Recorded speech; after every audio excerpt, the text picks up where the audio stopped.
Welcome to night 2 of Surrey Decides question time. Tonight we will hear from the Activity Zone candidates. You can find their manifestos online. First up, we have the Activity Zone debate.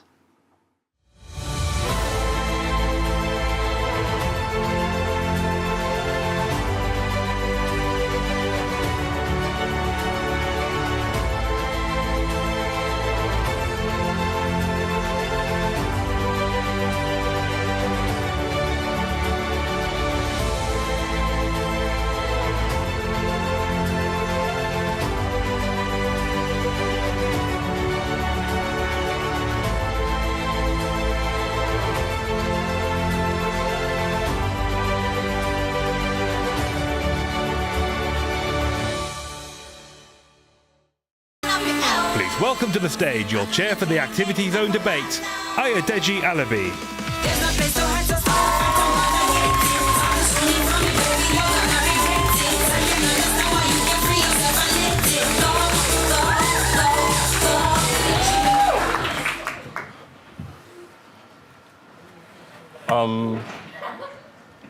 Right, good evening, everyone. How are you doing tonight? Welcome to the day 2 of the Student Union election debate. Today, we will hear from the candidates of the activity zone who are responsible for organizing event clubs and societies on campus. This is a great opportunity for you to get to know them beyond the manifesto, and they will share their vision, plans, and policies for enhancing student life and engagement. So without further delay, can we welcome our candidate, please? Please welcome to the stage your candidates for the activity zone.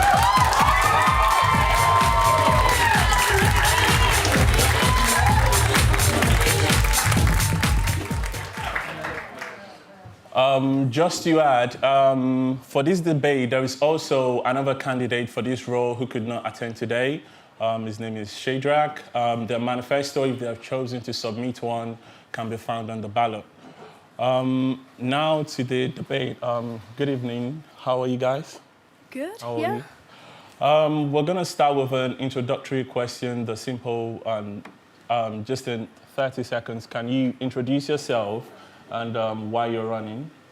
Okay, so I'm Sophie. I'm running because I'm currently Vice President of Archery, and through that have really enjoyed having more of a role in actually running the club, and would love to kind of spread that to a wider area in more clubs and societies. Thank you. Thank you. Ritika? Hello, I'm Ritika. Some of you may know me as the treasurer of ISA or just being a course rep. I've also worked with the Forever Surrey campaign, and I've been a lot involved in events and stuff like that, and I genuinely love what the VP VP activity has done for the past 2 years, which is why I'd love to become a part of them this year. So that's a run-in. Thank you.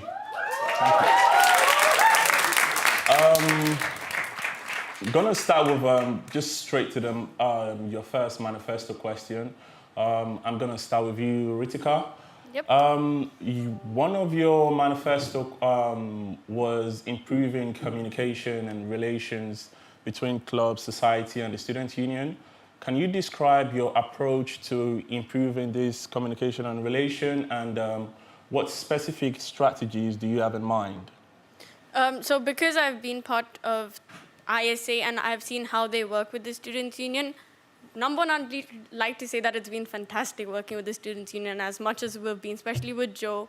So I know how it has. And I've been to social standings with the Lunch for Signatories and just seen how they actually work, which is why I feel that I need to somewhat become the bridge of the gap with just working with them, because sometimes you don't know what to do, where to go, how to do it, which is why I think maybe if we just bridge that gap a bit, it'll be kind of helpful. All right, cool. Thank you. Thank you for your answers.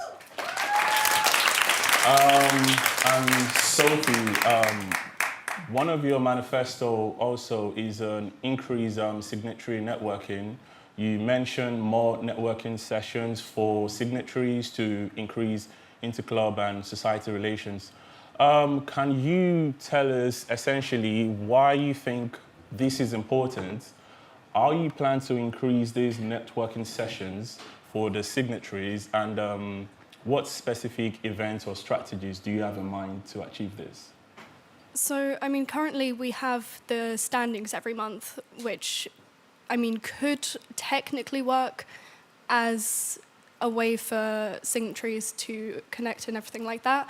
However, the way that it is at the moment, it's more just kind of a report of current events and stuff like that, rather than an actual social opportunity. So I believe that increasing a social opportunity and using places like the lake or Harry's or anywhere else to form friendships between clubs would be brilliant, to actually allow for more events with clubs collaborating together, as well as societies as well, also collaborations between clubs and societies, which don't happen as much. All right, thank you. Thank you for your answers.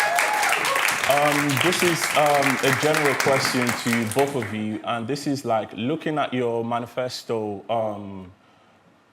as a whole. How will your proposed initiatives benefit students and improve the overall student experience. And it will be very nice if you could give specific examples or scenarios to provide clarity to your answers. I'm going to start with you, Ritika.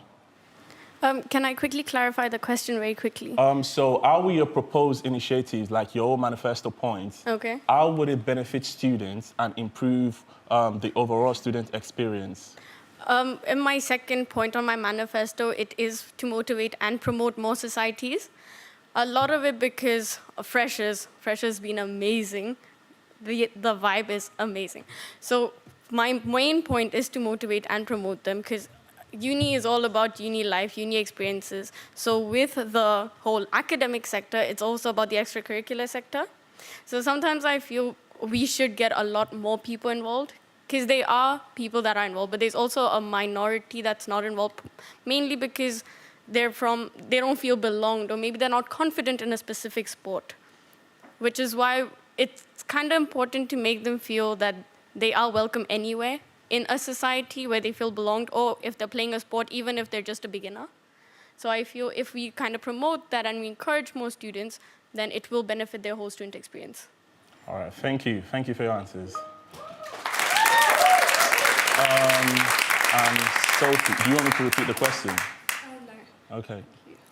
So, kind of just to be more specific in terms of my third manifesto point with increasing the access to the activity zone funding, I believe that that would really help student experience for a lot of clubs and societies, just to purely raise awareness of its existence and that there is a lot of funding help there which people just aren't made aware of, especially with the current cost of living crisis. Just having that awareness spread about how to properly go about accessing that funding and help would be beneficial to a lot of clubs and societies and therefore to the students. All right, cool. Thank you. Thanks. Yeah, I'm going to start with you on your second manifesto question as well, Sophie. Your second manifesto borders on increased promotion. You mentioned implementing better promotion for less mainstream sports. So I'd like to ask you, why do you think this is important? The first question. Then how do you plan to implement this? And what specific method or channels do you plan to use to reach the students? Mm-hmm. So I think that it's important because especially for the smaller clubs, they will rely on membership fees to actually keep the club running and keep it so that it works efficiently and effectively. And if they don't have those memberships coming in, then they're not going to be able to do that. And so in order to raise the awareness of that, I would propose working with the Societies Chair and Team Surrey Chair in order to use social media as a platform to spread awareness of them and increase the actual memberships. All right, thank you. Thank you for your answers. Can we clap, please? And Ritika, this also is similar in a way, but which is also, I think, your second manifesto point, and it's to encourage everyone to join more clubs and societies, especially international students and postgraduates. Now, the question is, can you describe how you plan to do this to encourage this group of students, and what specific initiatives are you considering to achieve this? So my main thing was, I did mention it earlier, of how Freshers is a vibe. That's one of the most known places of getting to this particular audience. But throughout the year, we could also just focus on how to get them more involved, especially postgrads like this postgrad society. Apparently, in February, there were a few trucks outside was it Hillside, of just welcoming them. So if we do more events like that and make them feel more welcomed and then promote to join more societies, to join places where they feel more belonged and where they can have a reasonable, amazing student experience, So that would be one of my plans, just having more meet and greets, and then just bringing them more into the activity zone, getting them into clubs and societies. And our main focus is just to, my main focus is just to promote it, encourage them, motivate them to just have a better student experience. All right, thank you.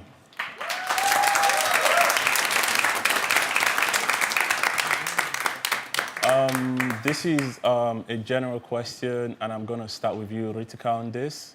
How do you plan to work with other members of the student union and wider student bodies to achieve your goals, considering you'll be working with other committee members, the VP activity, and different clubs and societies? How do you, for your specific manifesto point, how do you plan to work with these people to ensure that you deliver on your manifesto points? I would like to point out my second manifesto point again, which is the whole meet and greets, having more events. It would be amazing if we could collaborate with a lot of other people in the union. For example, if we collaborate with VP Community and their team or whoever, we can actually use it to promote more, having their help and just intermingling everything. So I feel that would be one point. All right, cool. Thank you. And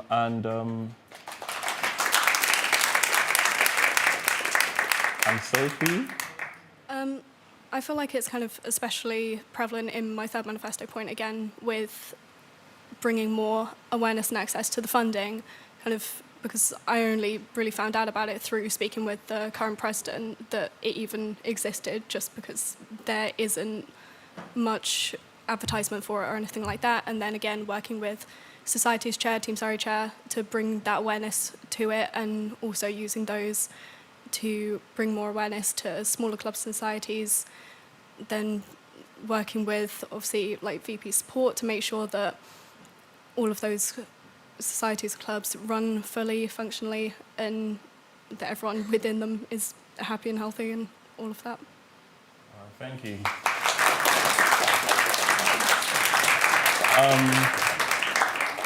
I'm going to start with you again on this.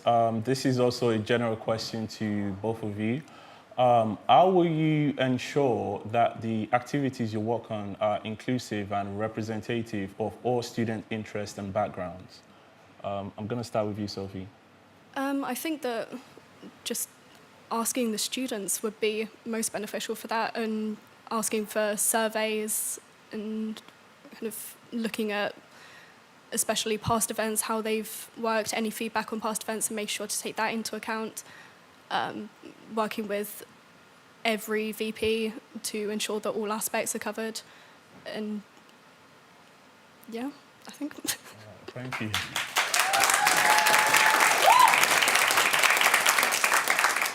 And you, Ritika? It's not an original point, but I'd love to steal something Liam said yesterday he was running for VP support, I think. What he said was, especially when it comes to minorities and stuff like that, I would love to bring that to just clubs and societies, that they aren't going to come to you if they have a problem. You need to go to them. So especially in a scenario like this, where you say, how are you going to work with them? I feel it's better if we approach them, we see who needs help, who doesn't need help, and then at the end of the day, we can find what problem it is and then move forward from there. Obviously, this is not a one-day thing. It's going to take a long time. It's going to take a lot of support from a lot of people in the union. But over time, maybe this could happen. All right, thank you. Thanks.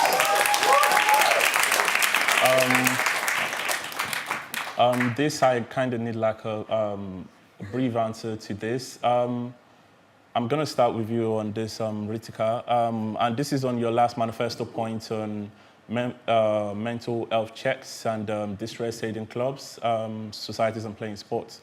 So how do you intend to implement this, and what specific resources or tools do you plan to provide?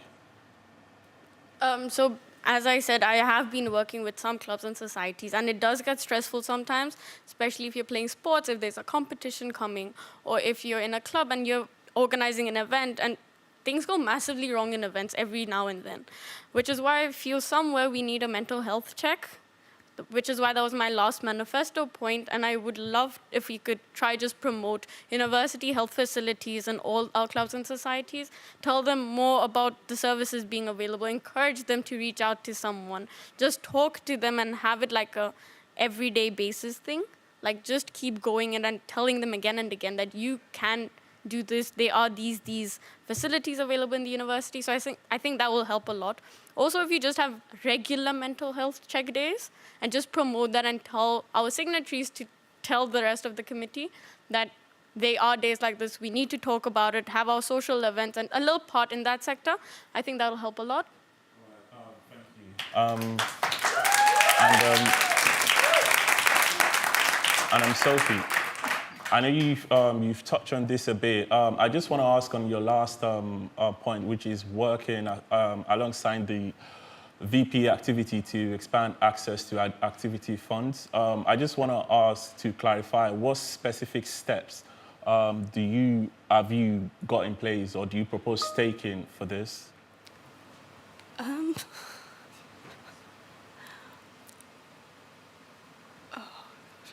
I'm not really sure how to answer that one.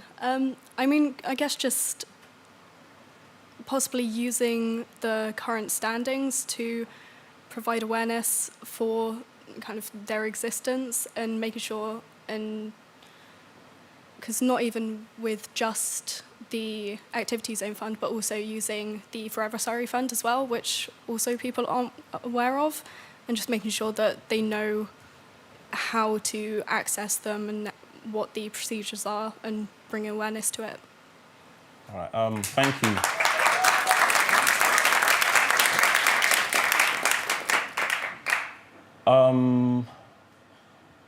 Another general questions to both of you. What challenges do you anticipate facing as a member of the activity zone, and how do you plan to address them? I believe that a challenge will be actually being able to contact every society and club that there is, purely because of there being so many, and with obviously there being so many, there's never going to be a time where you're able to access, or where a member from every single society and club will be able to come to a place at the same time to actually speak to them in person and go through any questions or queries that they may have. So just being able to speak to them all, really. All right, thank you. And you, Ritika? I would love to say the exact same thing Sophie said, but how the initiative would maybe be more promoting, more encouraging them, especially at social standings, because when we go there, there's less social stuff happening, more like a presentation based. So if you could just keep a more social stuff and promote more social gatherings and have people to genuinely talk instead of just listen, I think maybe that'll help a bit. All right, thank you. Thanks.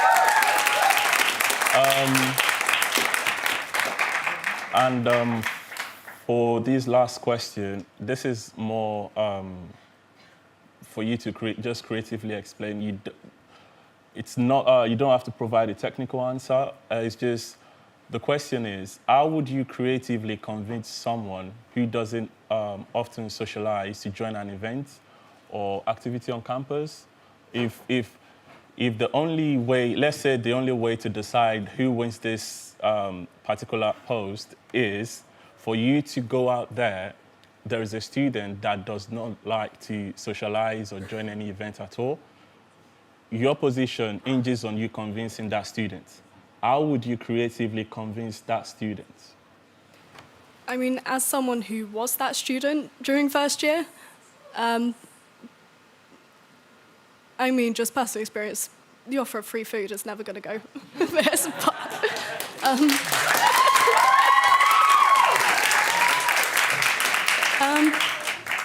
I don't know, probably just making sure that all of the information is accessible for exactly what's going to be happening, so kind of no unknowns and mysteries for what they'll be going into, and kind of just making it as simple an event as possible, just so that they will actually end up turning up. All right, cool, thank you. And, Sophie, do you have any final comments? I would love to say the exact same thing Sophie said, but how the initiative would maybe be more promoting, more encouraging them, especially at social standings, because when we go there, there's less social stuff happening, more like a presentation based. So if you could just keep a more social stuff and promote more social gatherings and have people to genuinely talk instead of just listen, I think maybe that'll help a bit. All right, thank you. Ritika? Am I supposed to, I would love clarity on this question. Am I supposed to convince one specific person right now? Okay, so this is an hypothetical scenario. Okay. Your position on being on the activity zone committee hinges on you convincing a specific student, Okay. yeah, who doesn't like to socialize, join an event or any activity on campus. You have to convince that student to, well, socialize essentially. So what creative way, engage your imaginations, what creative way would you use to get the student, to convince the student? I genuinely believe there is at least one club or society someone can go into, specifically because of hobbies, heritage, just whatever they like. So maybe just personalize it to them. Like, what are you interested in? Instead of being like, oh, we have got 1, 2, 3 things going on. Maybe what are they interested in, where their heritage is, or what hobbies do you do? What things are you more interested in? And maybe we could carry on from there, because that would make it so much more easier and have everything easily accessible and with way less information. Because if you see a long paragraph, I'm not sure if everyone's going to read it. So if you want to promote it, keep it as simple as you can. Maybe that will help. All right, thank you. Thank you. That was the last question for this debate. I want to thank you for coming here and answering questions, and thank you for your answer. I'm sure the audience will make a decision on Tuesday, tomorrow, when the votes open. And the next debates for Surrey Society chairs will be on shortly. Thanks, everyone. And that's the end of the Activity Zone debate. Thank you.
Birds flying high, you know how I feel.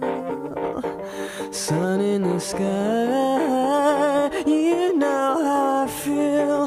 Breeze drifting on by, you know how I feel. It's a new dawn, it's a new day, it's a new life for me, and I'm feeling good.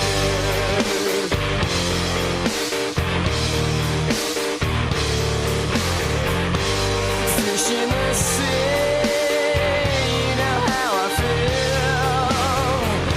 River running free, you know how I feel. Blossom in the trees, you know how I feel. It's a new dawn, it's a new day, it's a new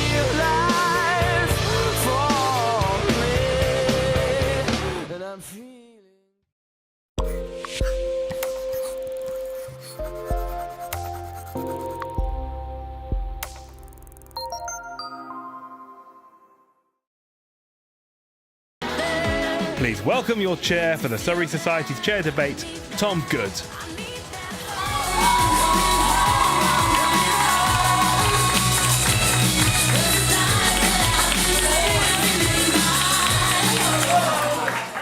Hello everyone, how are we doing tonight? Hi, I am Tom and I'll be your chair for this debate for the Surrey Society's chair. So I think we should just get on with it. So please join me in welcoming our candidate to the stage. Please welcome to the stage your candidate for Surrey Society's chair.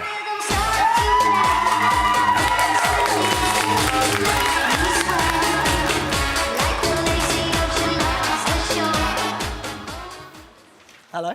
Hello. How are we feeling? Yeah, good, thank you. How are you? Not too bad. So let's crack on with this debate. So could you please introduce yourself to the audience, tell us a little bit about yourself and why you are running? Absolutely. Hi, everyone. My name's Ami. I am currently the Society's chair for this year. I've also been a support zone PTO. I am supposedly the person with the most volunteering hours at the moment. I'm a course rep and I'm also involved in a reverse mentoring scheme with EB. So I'm actually trying to say with this is that I've kind of been involved in all of the zones that the union has. So for that and for exclusively my passion for literally just making uni life and student life for Surrey better, that's why I'm running again. So. Lovely stuff. Okay, so as Surrey Society's chair, your role is to represent the views of those engaged in societies. So I thought I'd start you off with a fairly kind of standard question. What would you say is the greatest challenge currently facing societies at this university? Engagement, and I think that's not the greatest challenge for societies alone. It's the same challenge for clubs, for union-run events. I think students coming out of COVID are still adjusting to the changes, to being able to socialise as before the pandemic. And I think we're all finding ways of trying to make that more accessible, more attractive. So yeah, definitely engagement. I know a lot of societies are doing incredible things, and it's a shame sometimes when you see events that are not that well attended. Not because they're not promoted, not because they're not good, it's just because people are a bit questioning whether they should or shouldn't go. So engagement for sure. Lovely stuff, thank you so much. Okay, so we're going to move on to some manifesto questions now. So you talk in manifesto about you want to improve signatories training. I myself have gone through the signatories training. Could you tell me which bits of the signatory training specifically you want to see improved? Yeah, sure. So I've gone to it for the past 4 years as well. And I think we were having quite an extensive discussion within the zone this year. AGM season ends in May. We train all of the new signatories on this side of the year. Then you've got summer break, and then people come back in September.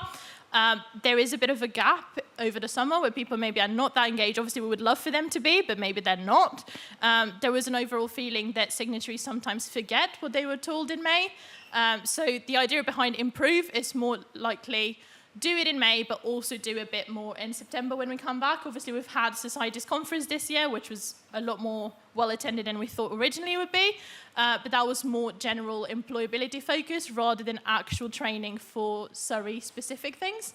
So just a reminder in autumn would be one of the first things I'd go for. And a follow-up on that, quite a lot of societies recently have had to go through EGMs. How would you involve new signatories that are brought in through that process in that training? Yeah. Obviously, with the Societies Conference, it's a bit harder because we've had external speakers, so maybe bringing them back is not really an option. But I think we, as a zone and as a union, need to make sure that everything that we are pushing out in person is also recorded, is also available later on. We do have a signatories handbook. Everyone that gets elected at any point gets sent that. Obviously, every society that gets ratified as well, not just EGMs, but just new societies, they get to talk to me, to the VP activity, to the zone. So just ensure that everything we have is in a virtual format that can be shared to them, which I'm pretty sure we do 99% of the time. Yeah. So just carry on with that. Lovely stuff. Thank you so much.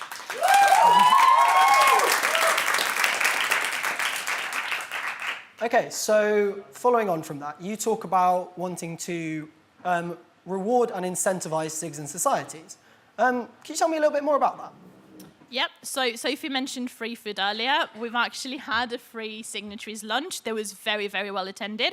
Unfortunately, so far this year, that was a one-off event. I'd like to do more of that.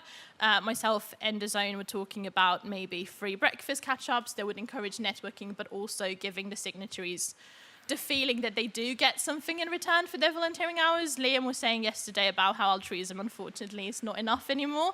That is true. Students are very busy, so as much as we do love them volunteering, we need to make sure that we recognise and we appreciate what they do.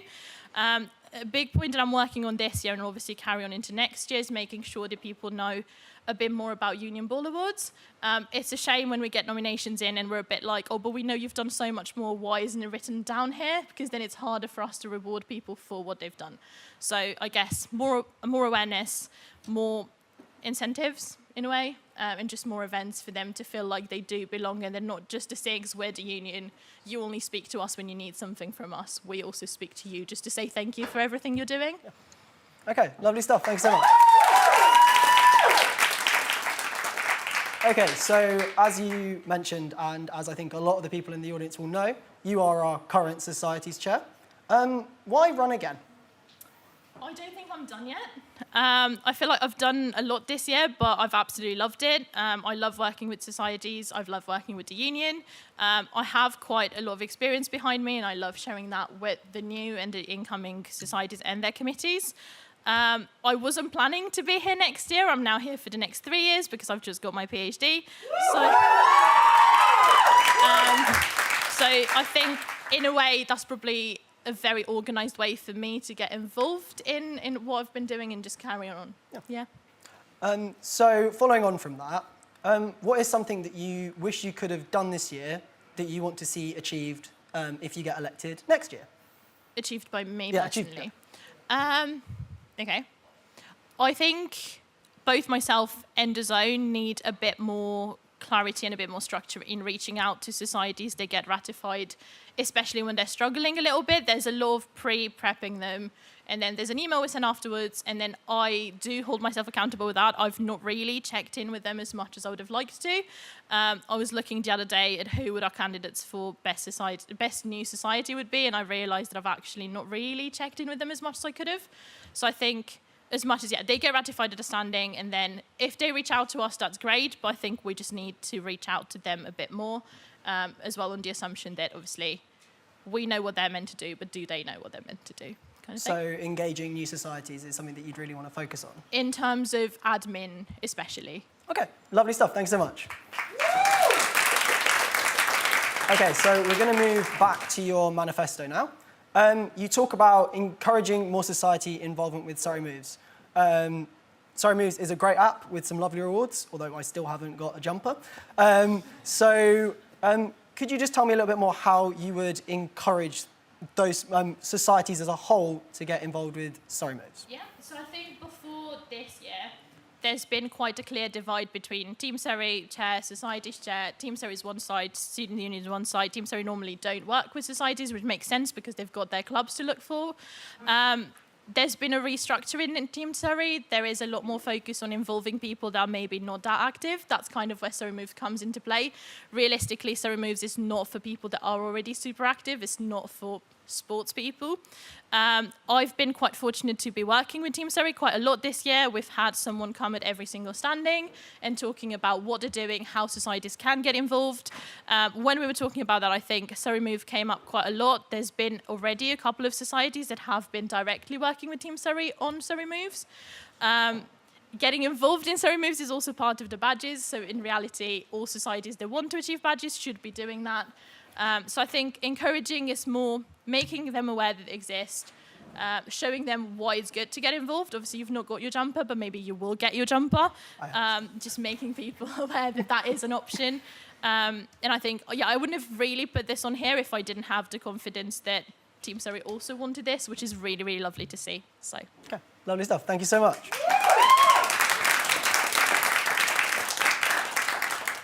So as I think you're aware, there's something going like over 160 societies and clubs at this university.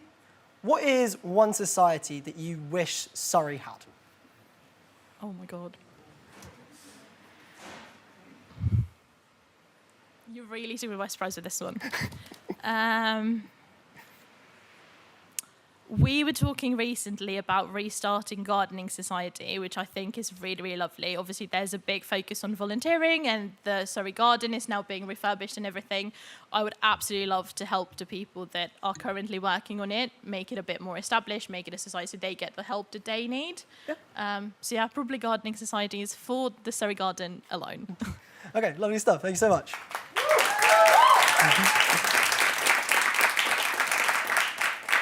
In the recent poll survey, over 1 in 4 students gave the financial cost of being involved as one of the main reasons they did not get a full student experience. How would you, as Society's chair, help students with the financial cost of being involved in societies? Yeah, so I'm a bit more fortunate compared to Team Surrey Chair because societies are generally cheaper or free. There are a lot of societies that do run their sessions for free. So that is obviously a really good thing. I really like to believe that there is something for everyone at Surrey, so money really shouldn't be an issue because we can always make it work. Like Sophie mentioned earlier, there is the activity fund, there is the hardship fund. There are ways that we can make it work. Obviously, I've worked with VP Activity this year and DAZN on Refreshers Fair, on Give It a Go week. There's been a lot of free to attend events. I just want to continue that, make them bigger, make them a bit more visible maybe. Can you repeat your question? I feel like I'm missing something. So how would you help students and societies with the financial cost that comes with being part of a society? Yeah. I guess the other side of it would be working with societies to make sure that the financial barrier that there is justified and we're not just charging people for the sake of charging it. I know there's a couple of societies, I don't know if I can give names. Can I give names? Maybe not. I won't give names. There's societies that are now doing semester-only memberships for people that maybe are not here for the whole year, or maybe they want to see if they like it first. Maybe that's something we can implement in a lot more societies because then there is an associated cost with it, but it's smaller. So there's a lot of ways we can do this. We just need students to talk to us. I absolutely love the fact that we have the pulse survey, but it sometimes doesn't tell you the full story, which is part of the reason when I was in the support zone, we started the International Student Survey. Like, we just need to hear from them and hear their personal experience to then decide how to help them. 1 in 4 is horrible, but we need to understand how we can help those 1 in 4. Okay. Lovely stuff. Thanks so much. So, one of the problems that some societies have experienced recently with the renovations in Teaching Block is that they were pushed out of the space that they use for their weekly activities. Do you think that there are sufficient facilities on campus to house society activities? Probably not. Do I have a solution for this? Also probably not. Space has always been an issue. We always try our best to facilitate as much space and as frequent as we can. There is a limit of how big the campus is. Obviously, I'm not super aware of if societies can go back into Teaching Block now. I would assume that they can. They can now. Yeah. Okay, perfect. So that should hopefully solve part of the issue. But no, there is not enough space. But I don't have a solution for you. Okay. We can't build another campus. Well, one solution some people would argue is that the union building needs to be developed. So do you think that this should be the priority when developing this campus? We were talking about this the other day as well, actually. Obviously, Rubik's is a massive space. It's still very associated with being a nightclub. There are societies that do run their sessions in here. I think that needs to be publicised more and people need to know that that is an option. We normally probably advise it when someone asks, but maybe we should just promote it a bit more. I'm sure, there is a lot of space in the union building. It can be reused, but I don't think that goes within my role to decide.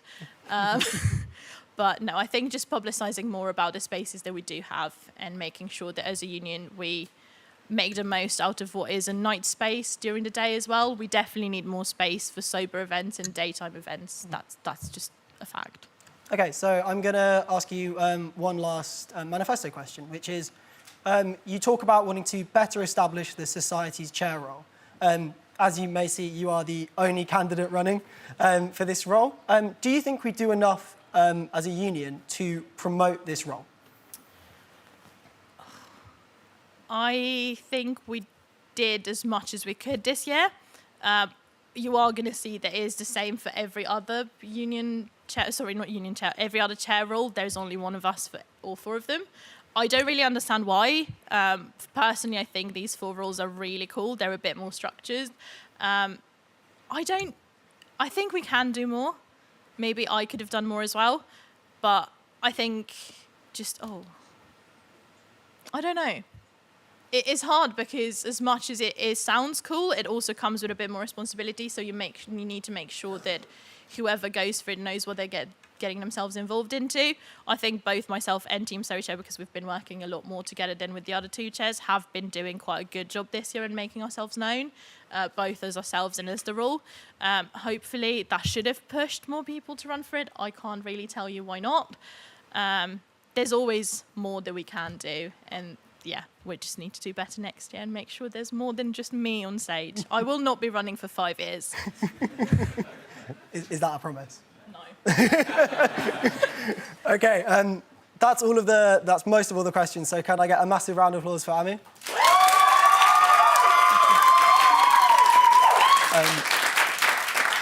I do have one question for you, and I think you'll probably know where this is going.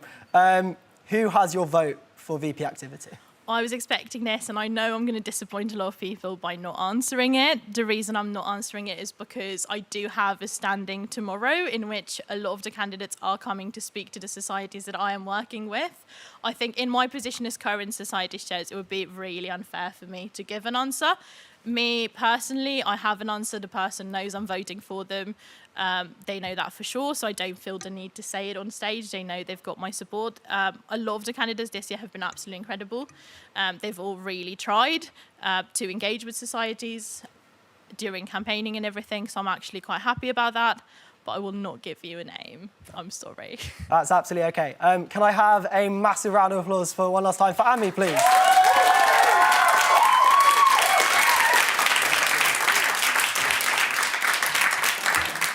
That is all the questions I have for you. Thank you so much.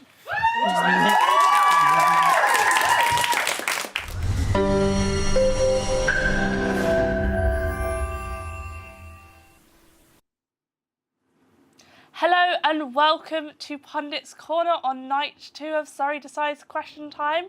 We've just heard from our Societies Chair, and earlier we heard from our 2 Activity Zone candidates. I'm joined here by Cameron, our current VP Activity, Maya, our VP Activity from 2 years ago, and Georgina, who works at the sports park. So, Cameron, can you introduce yourself? Who are you? And why do you love activity? So, I'm Cam, I'm the VP Activity. Sports parks, sorry, not sports parks. The sports park is relevant, but sports clubs, more in fact, and societies, always been a massive part of me at uni. So I think it's the best way that I've got involved to make friends, keep myself sort of mentally well, physically well, and yeah, it's just been the best part of my sort of uni experience in terms of making friends and making the most memories. Lovely. Maya? Hi everyone, I'm Maya. I was Team Surrey Chair back in 2018/19, and then VP Activity the following year during COVID, unfortunately. Why I love activity, especially at Surrey, is because it's quite similar to what Cameron said. It's an outlet for you in terms of sports, in terms of your mental health, doing something week in, week out, having a foundation of friends, home away from home, and then with societies as well. Just something sometimes new and different to get involved in at university, trying things that you've not done before potentially. So it's just a really good way of having fun, making friends, and enjoying the experience really. Awesome. Georgina? So I'm Georgina, I'm Head of Sport Delivery at Surrey Sports Park, which basically means I look after any form of sport, physical activity in the building, ranging from kind of 4-year-old swimming right through to students and performance and elite sport. Kind of the same, I've come through this route. I've been in university sport for probably 15 years and it's amazing. Gets you doing things that you probably never thought you would be part of or be able to do. And it's a great way to make friends, of which I've still got friends when, all those years ago I did go to university. So quite a lot of topics came out from our candidates. Obviously, we've only got one Societies Chair candidate, and that's our current Societies Chair. Obviously, she's done an amazing job this year. She's running again. do we need to do more with promoting the chair roles, as we've only got a couple running for the positions? Yeah, I definitely think we could do more. It's always a hard one engagement, especially engaging students that may not know about it. I think that's always going to be the hard one because, like Amy, she's been here 2 years. She's been super engaged. She is the person that we always connect with. It's the people that we don't maybe connect with. And I think it's always important in every sort of aspect of uni life, and especially with the uni and when we're outreaching to other people to connect with those people that may not engage. And what do you think is great about both the Team Surrey chair role and the Society's chair role? I think it is massively employable for the experiences it gives you through that, being part of a team, your leadership skills, communication, working as part of a group, interacting with so many students as well. It gives you so many sort of benefits you can take on longer into your life, and they've also massively helped me in running the activity zone this year. So it's a really, really beneficial role in terms of what it can give you and what you can put into it as well. Yeah, I feel like we get a lot from those roles, particularly Team Surrey chair and Society's chair, because they run their standing, and those events are so good to go to and really push your events. I've really liked going to standings and talking about Surrey Decides this year. Maya, as you said previously, you were the VP activity during the COVID years. Do you think we've had to do a lot in terms of trying to rebuild the societies and clubs post-COVID? I think to a certain extent, yes. Because COVID wasn't just over a year, it was, I think, it was my Team Surrey chair year over until James Barlow took over, which is, just under 2 years, if not even a bit more. That was a long gap, and a lot of people, unfortunately, didn't get to experience the things that, I've experienced in my first 2 years in terms of the annual events that we ran, the things that, always just happened, you kind of knew they were happening. They didn't get to experience that. So sometimes I find that it was quite difficult for your year or James Barlow's year at the last VP activity to run those events because the engagement wasn't there.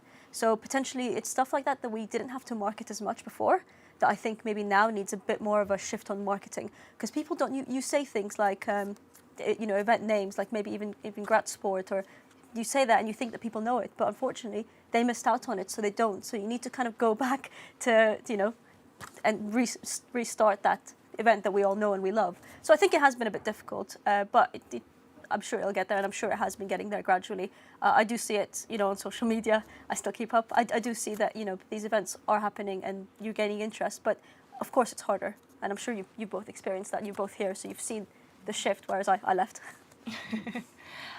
Yeah, because one of our biggest events of the year to do with societies is Union Ball. Unfortunately, we're not picking up as many of the numbers as we get for Colours Ball, but we've had about a third of students come forward. What's so good about Union Ball that we really need to get out there? I think obviously it's a really fun night out with your society. There's a lot of awards involved, and there's a lot of people that I think should be there, even if they're just nominated. Unfortunately, again, in my year, we had a situation where we couldn't invite everyone. We had to only invite nominated societies, and I think that's probably the year that it dropped off. But it's really about just explaining what Union Ball is, and that it is for everyone, it is for all societies. It's a bit different to Colours Ball, because you're 45 clubs, you're all invited, you all get a certain amount of tickets. Whereas for societies, it's different. Everyone is invited, and I think they need to know that. They need to know that even if you're nominated, even if you're not nominated, you should be there, because it's a night where you can first network with other societies, you meet other people, and it's just a lot of fun. And Georgina, just quickly, how can societies get more involved with the sports park? I think obviously we're a great facility space, so it doesn't have to be sport, and we're certainly branching out this year in terms of more physical activity and well-being. So there's lots of space, whether that's outside or in the building itself. So there's lots of opportunities there. I also think clubs and societies working much closer together is a great opportunity going forward. But we've got obviously an entire team with so many different expertise in different areas. I think if we try to integrate societies more into the sports park, whether that is using pitch side for a drink or going to bench bar, or using one of our studios for something else, there's lots of opportunities going forward. Brilliant. Well, we're about to hear from our Team Surrey chair candidate, so without ado, I will pass you back to the floor.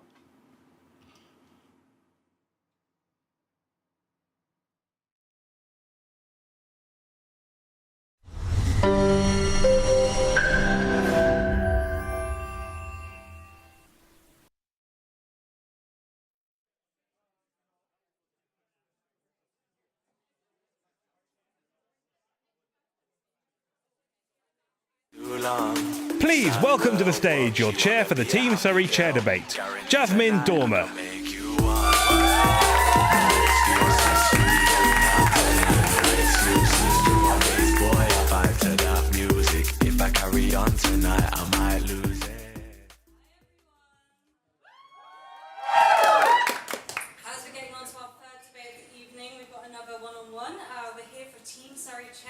shall we welcome our candidate on stage? Please welcome to the stage your candidates for Team Surrey Chair.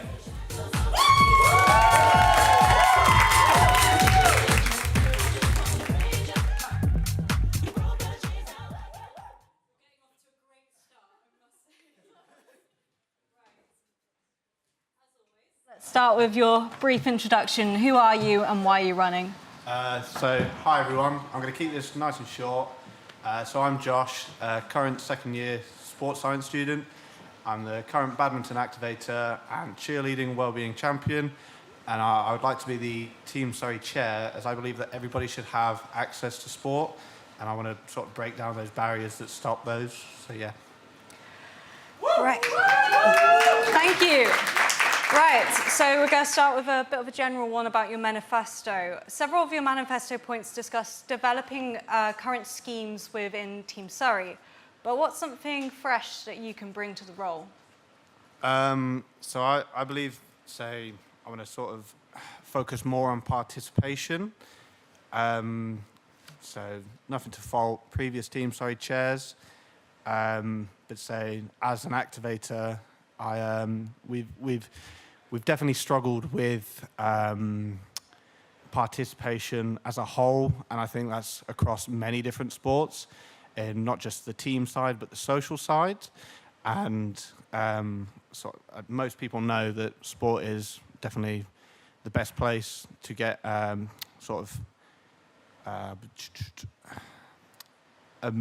better health, should I say, yeah. And I want to sort of help develop that, bring more people to new sports, and just break down any barriers that people see are there, really. Thank you. Right, on to some manifesto questions. We're starting off with fundraising. You mentioned it in your manifesto, but why is it important to clubs and societies to fundraise? And how do you intend to collaborate with the RAG chair for this? So I believe it's good for clubs and societies to, well, not necessarily fundraise, but just get involved with the community aspect, because being, So as a whole, we are a community, and if we can build a good community with students, then we can further that into the outer Surrey region. So we're not just limiting the units itself. So it puts us all in a good light. The benefits to the club that do the fundraising, they get asked to do other fun stuff. So as cheerleaders, we did the Kellys 10K, just standing on the side. But previously we've done the Royal Bank of Canada half marathon, and we've cheered on countless runners doing the different distances, and it's always something good to see that you're a part of something like that. And could you repeat the question so I'm not missing anything, sorry? So how do you intend to collaborate with RAG Chair as well, as that's also brought up? So as I am also the Movember ambassador, and it's something that I am so passionate about, it'll be very sort of easy for me to sort of jump in on the Movember side, but other charities, I've obviously working with clubs and the societies and the fundraising teams that they have. So I know cheerleading have one, I believe badminton have one, and I'm sure so many other clubs have them. And as a whole, we can all work together and just brainstorm different ideas along with the RAG chair, just so we're doing more. So, but yeah. Thank you. Right. So we're going to jump over to accessibility now. So you bring up continuing development of a Coach Parker scheme. I believe this is starting in March, actually, but could you tell us more about what it is and where you're going to go with that?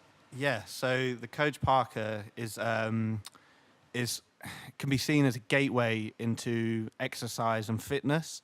And currently, I think there are 7 of us, the sports science students from year 1 to 3, that took part in the course, and then did our audition day to provide these sessions. And currently we've had Andrew do 2 taster sessions where it's... So she did boot camps, but it's not just restricted to that. So we can do yoga, body pump, all different types, but in an outdoor environment. So this sort of negates the barrier of cost to exercise. So a lot of people, obviously nowadays, are struggling to afford a gym membership, whereas Coach Parker is completely free.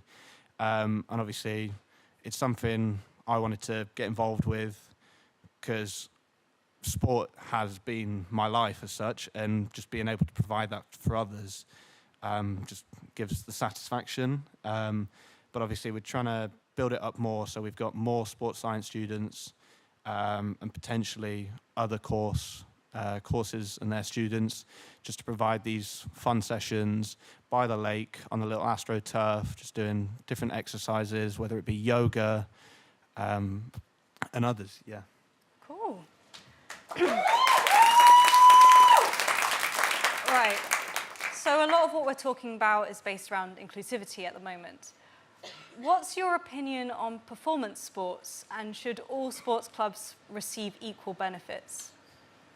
Whilst I know I'm focusing more on participation, it doesn't mean that I don't really care about the performance. Like we strive as a uni in the Bucks. I believe we are 30th or 31st in the Bucks standings, and it's these elements that bring us together. So the team aspects and the competing. So I know personally, competing as a team, I felt more involved with not only the university, but just in general. So obviously, last weekend just gone, obviously cheerleading, Surrey Angels, we did our first comp in Manchester. And so we got first, second, and I think it's probably the most fun I've had at uni is just the competing side, even though I've done so much, so it's, yeah, so. Cool. Right, another general question before we dive back into the manifesto. What makes you most passionate about this role, and what's the most exciting part for you? So speaking to previous Team Surrey chairs, I just loved how they spoke about it and how much fun that they've had, and knowing that what's on my manifesto is what I'm passionate about already, and it's stuff that slowly we're building, just being able to get that on a wider scale and potentially include further say manifesto points that may not even be noted down, it just makes me feel even more part of the community and just giving back to Surrey as a whole. So, but yeah. Nice.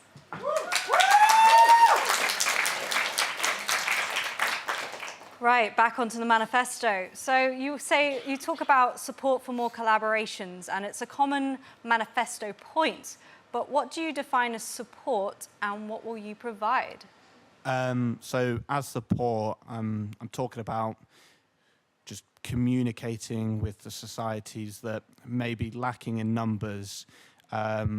So I'm going to use touch rugby as an example. So last year they did numerous, and this year they've done numerous Give It a Go sessions with other clubs, mainly because at the start of last year they were low on female members, and now obviously they've done these Give It a Go sessions with hockey, netball, other big clubs, just to be like, hey, we're a club that not many of you will have noticed or seen, and now they're national champs. So just building these connections with other signatories, so just talking to people.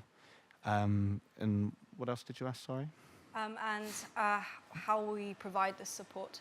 Oh, and so to provide this is obviously just communicating with them. And I'd say sports standings, it's developing what's being spoken, say, if a club is interested and has, say, a set date, a set time, what they want to do, we can invite it out to the whole rather than just be like, it's 2 clubs combining. It can be a whole thing, and it can be on a running basis so that it's not just a one-time thing. Thank you.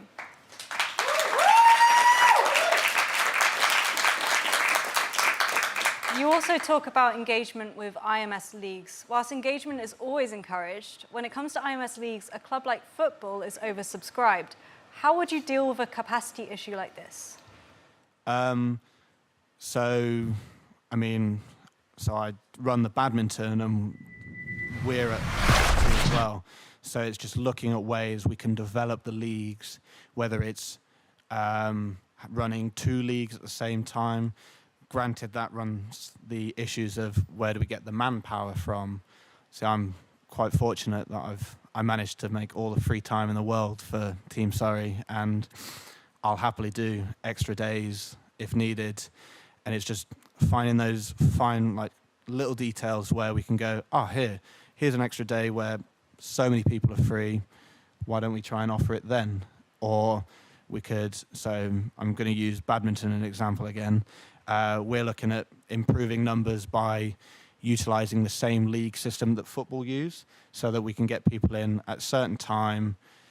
Certain people miss out on a certain week, but then they come in, do 2 next week, just so we've got people playing constantly and people are getting their money's worth as such. But yeah. Thank you.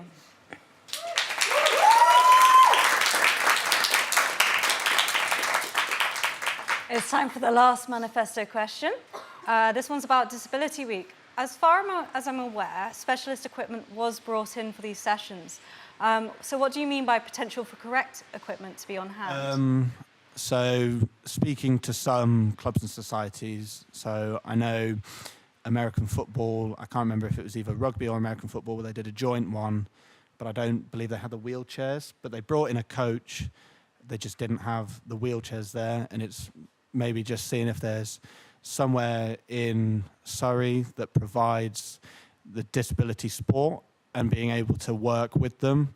So using badminton again, but we had para badminton come in, and for the students that found they fit the category of being potentially wheelchair bound and in the remits of where they perform, they were offered to come down as a little trial just to see how it's run, just so more of a, just know that you are included, and where you would go to get involved. Cool.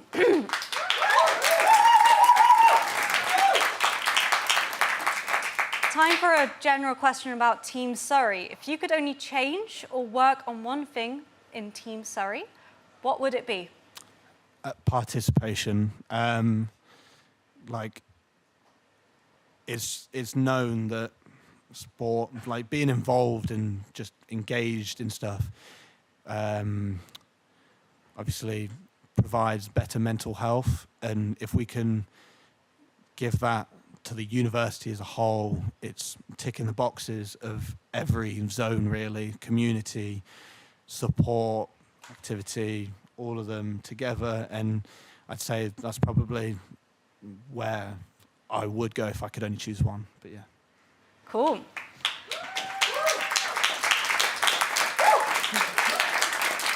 Time for the final question. So up next, we have the debate for VP activity. What is the main quality that you are looking for in your VP activity candidate? And do you know who's getting your vote? So I know who's getting my vote. He's sat right opposite me. And Doody, honestly, he's a saint. He works so hard at the sports park. We do so much, and honestly, he's got my vote, thick and thin. There's so many strong candidates, though, so I would be happy with any of them, but Doody has my heart. But I'd say his determination and commitment, I'd say, like, if there's something going on, Doody's there. So, but yeah. Can everyone give a big round of applause for Josh?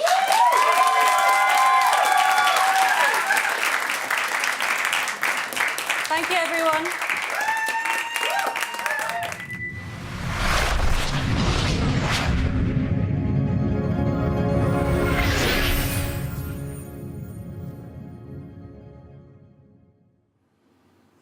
Welcome back to Pundits Corner, where we just heard from our Team Surrey chair candidate.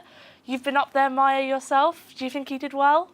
I think he did really well. And could I just say, like, massive well done to both him and Ami for turning up to their debate. Not that they wouldn't, but going by yourself is even more daunting, I think, than going against candidates because all the focus and attention is on you. So the fact that they both turned up today, they spoke really well about their manifesto, I think, yeah, really well done to both of them. And Cameron, could you have done that? Because obviously you stood for VP activity last year. Do you think you could have stood up there and articulated so many questions on your own? Because once you're on your own, there's so many more questions that you get asked. Yeah, I think it's really tough, like when you just sat there by yourself and it's sort of like you're having a conversation but you've got all these people watching. But I think Josh did really well. I told him just to try and get into a flow and once you get that rhythm going and try and just have a conversation. But he did exactly that and he worked really well. I'm sure you appreciated that. So a couple of, I guess, buzzwords for those that don't know them. So Georgina, what is Team Surrey? Killer question. Let me get this right. It is a collaboration between the Student Union and Surrey Sports Park to deliver the best student experience we can through sport and physical activity.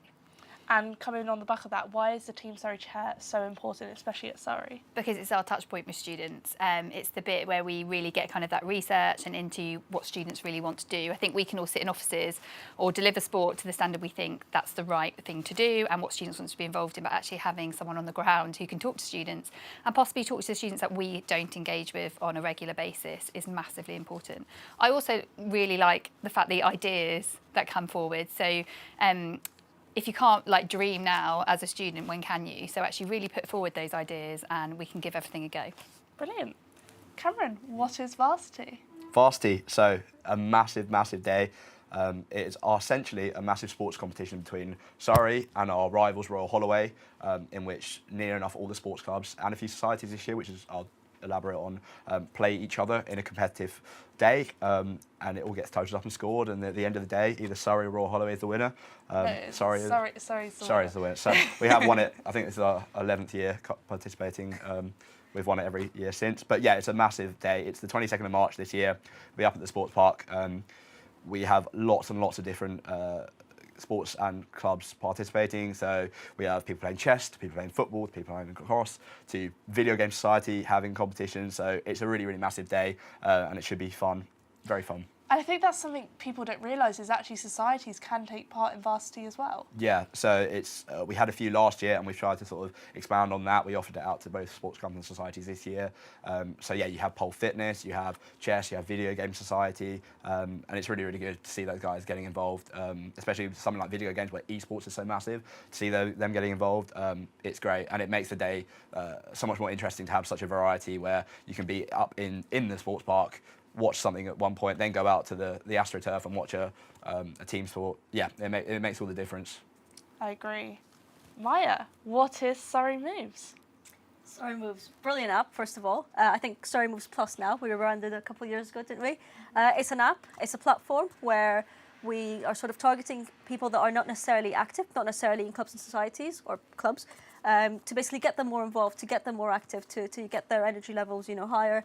It's really great. You can connect it to your health app, for example, and the more points that you can get a reward for it. So you get rewarded for the activity that you put in. You can get free coffee, I think, at Starbucks. At some point, you got free hoodies, but obviously there's a lot of points to get that. So it's really about just encouraging people to go out that maybe necessarily don't want to go to the gym or don't necessarily want to join a sports club. It's making sure that they've got this platform where they can track how much they're walking, how much activity they're doing, and it's a fun way to do it. You've got. I know we used to do campaigns back in my day. I'm sure you still do different campaigns or, activities. So it's a really fun way to do it. You can do it by yourself. You can do it with groups of people, and yeah, that's the whole point of it. So it's very accessible for everyone.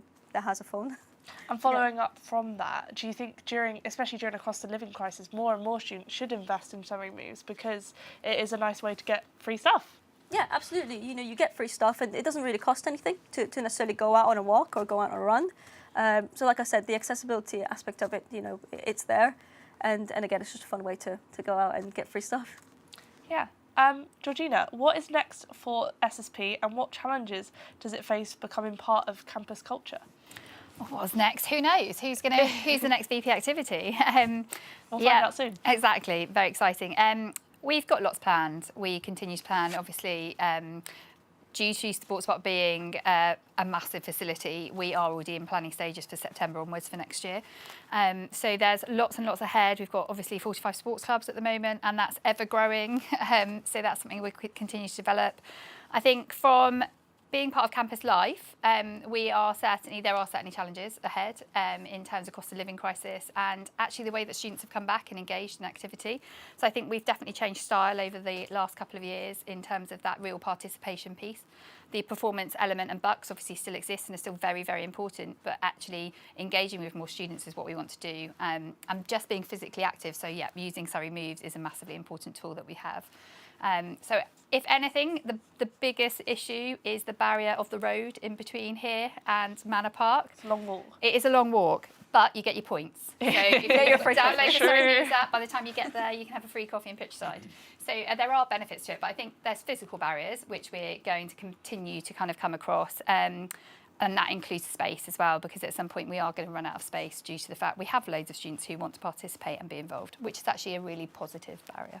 Actually, that came across quite a lot in Josh's debate, is actually he really wants to focus on participation, which is unusual. We don't usually get a Team Surrey chair who wants to focus on participation. Usually they want to focus on performance. Maya, why is it important that we encourage mass participation in activities such as Kelly's Run? Well, I think because, activity or getting involved in activity isn't exclusive to sports clubs, and it shouldn't be, In fact, those, for example, similar to me and similar to Cam, we've always played football, so it's a no-brainer that I'm going to join the football club. But there are a lot of people that don't necessarily do that, and that shouldn't stop, when you leave school and go to university. In fact, a lot of people I know that I've met have actually only, started sport at university. It's a really good platform where you can try different things, again, because the cost element, we obviously have the activity fund, so you can help the cost element if that's been an issue previously. It's very accessible. Although there is the road, it's not far for people to get to. So in that sense, it really is an opportunity for people to try something new and do something that they haven't done. And you know what? I've known people in my club personally that never played football, and 2 years into it, they made the first team. They were star players, and now they've graduated and they play for a local club. So it's finding those passions as well. It's doing something different. It's getting involved. Also the mental health aspect. All of us know and really appreciate how good it is to have that outlet, how good it is to go out and exercise. So participation is a massive thing, and performance will always be there, and you'll always have those athletes that come here to perform and come here for those clubs. But then you've got a lot of people that you really need to target, because it could be a game changer for them, not just sports side, but meeting different people and trying different things. So I think that's why participation has to be a key thing, and it's a big element of FSP and Team Surrey and what we as a union love to focus on. One of the biggest barriers, I think, this year to participation is the cost of living crisis. We run Get Involved every year, where you can try sports clubs and societies for free. Cameron, you partnership with me this year, I know you did, for the cost of living signatories lunch and some other events. Do you think that tie-in with cost of living, being honest with signatories and why we're doing it, is really key? Yeah, I think it's massive, and I'm really, really glad that we sort of launched this partnership this year, because it's launched not only just the week, but some more important questions that's sort of gone further on. For instance, Team Surrey will now look into clubs' own memberships and how much they cost, and are they really representative to what they're giving back. So if you buy a membership and it's worth £100, are you really going to make the most of that £100? Is that going to make the most of your experience? And should you really be paying that much? So I think that's really, really good in terms of how we've looked into that and how we've tried to make it not only as accessible as possible, but as realistic as possible in terms of, if you don't know what you're getting for your £30 or your £40, then why should you buy the membership? So it's making sure that people know what they're getting for their money. And I'd say those conversations will go on further than this year to make sure that students are at the heart getting the most of their money. Another thing about the sports park is that you run Play Sport, which is a little bit of a cheaper way to try sport. What is Play Sport? Absolutely. So it is turn up and play, really. So pay as you go, you turn up. Nearly every one of the sports clubs now has a session, which is something we're encouraging all the sports clubs to do. So it's a really positive way of engaging. There's no buy-in. You don't have to come to training.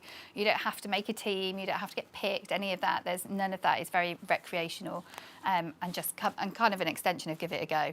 Yeah. Once you've given it a go, come along. It's a weekly session. You don't have to come every week, but there's an opportunity for you to. So I've got a fun question for everyone. What is a great underrated sport that people should try? Cameron, I'm going to start with you. I'll give a shout out to Charlie up at the SSP now. He's put in place something called pickleball, which not many people know. Really weird one. My dad's friend was a coach when I was like 16. So the last time I played this sport was I was like 16, 17. Played it with my dad. Years gone on, hadn't played it since. Charlie at SSP goes, we're starting this new sport back up at the sports park, and it just had its sort of first session last weekend. So it's like a racket sport that's kind of a mixture between when you're on the beach and you're playing like paddle tennis on the beach, but with a little net in a little badminton court. So it's a mix between badminton and like table tennis and tennis, and it's really, really underrated. But it's got like a massive influence in the US. It's coming over to England. And I said, yeah, my dad's friend coached it when he was like 16. I haven't played it since, so I came back to uni, played it the other week, and it's actually really, really good fun to get involved in. Great. Maya? That's a difficult question, you know. I'd say, well, I personally enjoy playing foot volley. I don't know if a lot of people play that or if it's a competitive sport, but you know, often when we had to wait for our sessions at SSP and the tennis court was you know, free, we'd sort of jump in, grab a ball and just start playing football. It's good for your first touch, really good way to make sure you've got a good first touch. So I'd say foot volley is quite fun. But in terms of Team Surrey sports, I think one thing that I was always scared about joining, because I didn't know if it seemed like it was something for more people that were professional, was equestrian club. I feel like there's sort of a preconception that if you haven't ridden before, you probably can't join that, and I don't think that's the case at all. Again, with play sport and initiatives like that. So I'd say equestrian is probably one that I wish I would have tried when I was at university. And Georgina, for you? I can't be biased in it. We're actually, korfball is one of those other ones which keeps popping up. Again, a mixture between kind of netball and basketball, and completely mixed teams and just played randomly on this open court, so quite inclusive in all ways. But that seems to be gaining some following at the moment, so I should imagine that will start to sneak into the timetable at some point. Maybe we'll see some new sports clubs next year. That's all from us in Pundits Corner. We'll like to go back to the stage.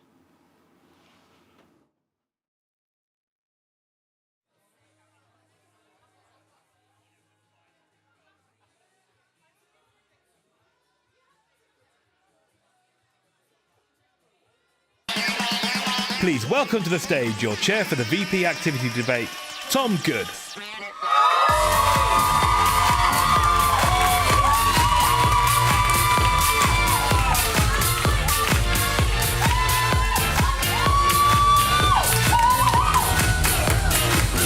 Please welcome to the stage. Hello, I am back. Welcome to the VP Activity Debate. So this is our last one of the night. I am Tom and I will be your chair. So can you join me in welcoming all of our candidates? Please welcome to the stage your candidates for VP Activity.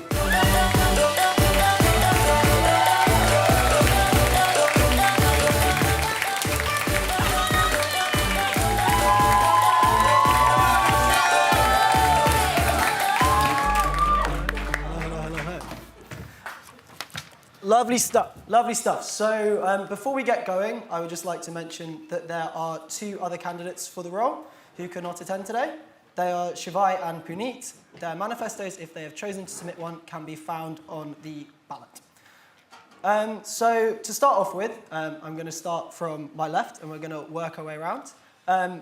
With 30 seconds on the clock, and I will be timing you because, as you might notice, there's quite a lot of you. Who are you? Why are you running? And why should we vote for you? Starting with Josh. Hi there, guys. I'm Josh. I'm a fifth-year student, postgrad student. I've been here I did sports science as my undergrad, human nutrition masters. It's been brought to my attention that I've just been dedicating myself to Team Surrey and my sports and my societies, and I just want to keep that going through being your VP activity.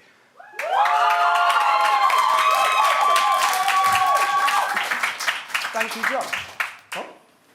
Hi, I'm Bob, and I'm running for VP Activity because throughout my time at university, a lot of the really good friends that I've made and a lot of the awesome opportunities that I've been involved in have only happened because of clubs and societies. So I really want to get people involved within them, and it's something that I'm very passionate about. I also believe that getting involved in clubs and societies, the opportunities that it presents has really good benefits to both physical and mental well-being, which is something that I care really deeply about and I've been involved in massively throughout my time at uni. Thank you.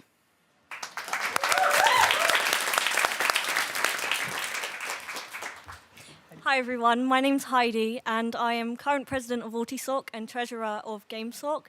I've also been a student ambassador since 2019 and did a placement in events at the university. So I feel like I know the university really well, and my whole time here, societies have been a massive part of it, and I just love other people to have similar great experiences as I have with the societies I've been a part of.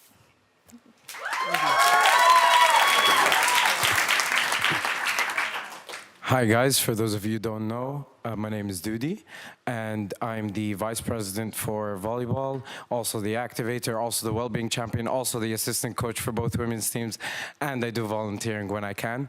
I'm a third year sports science. Sports have literally been my life. I would rather do nothing else than just play sports all day, all night, mainly volleyball, obviously. And yeah, I just want to further everyone's love for sport and spread this passion like a wildfire. Thank you.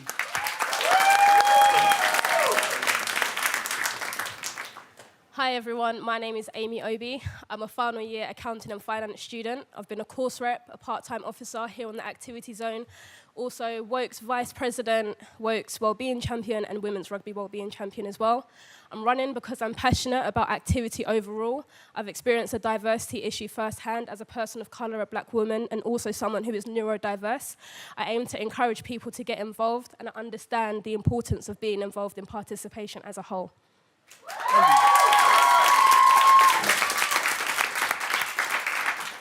Hi, I'm Max. I'm a third-year law student, and I've been greatly involved with sport throughout the entire time I've been at uni, predominantly through water polo and swimming.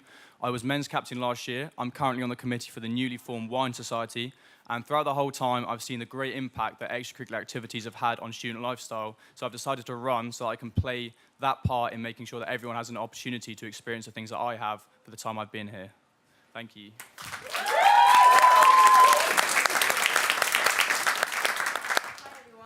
I'm Phoebe. I am a placement year sport and exercise science student, currently on placement at the Surrey Human Performance Institute, based over at Surrey Sports Park. The reason I'm running for VP Activity, I'm really passionate about sport and societies in general. I have a hidden disability myself and have noticed the barriers that come with the sport and society. And having been a PTO for the Activity Zone this year, I feel like I've identified where I can help improve this role. Perfect. Thank you so much. So the first question I'm going to ask is a general question to all of you. In a couple of words, could you tell me what you think the key responsibilities of the VP Activity are? We're going to start on my right, and we're going to work my way down. Okay, so perfect. I think the key responsibilities for VP Activity is really to increase participation through all activity. This is sports and societies in general. That is one main thing, but it's also to increase your enjoyment at university. You're here to have fun as well as study, so we just want everyone to have a bit of fun while you're here. So yeah. Thank you. Yeah, starting with what Phoebe said, like participation is a good place to start, but I think VP Activity's got to be there for all athletes and all people who are participating in sports and societies. He's also got to be a person who can help with employment and furthering the way that students get the things that they get out of their sports and societies.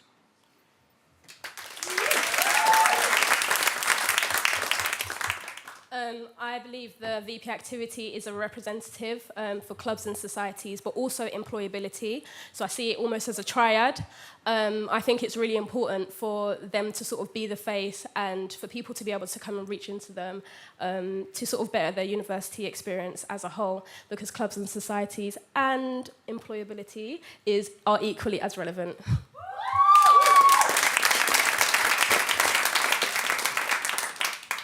Obviously, participation, you're going to be bored of hearing that word. But I think VP Activity is truly about making the campus feel alive by hosting events, giving more power to committees from societies and clubs for their participation in any active lifestyle. It could be walking with PetSoc, it could be any sport with the play sport sessions, and yeah.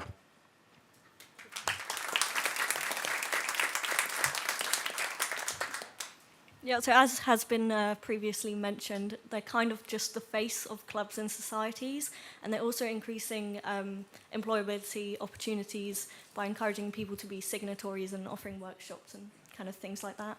Yeah.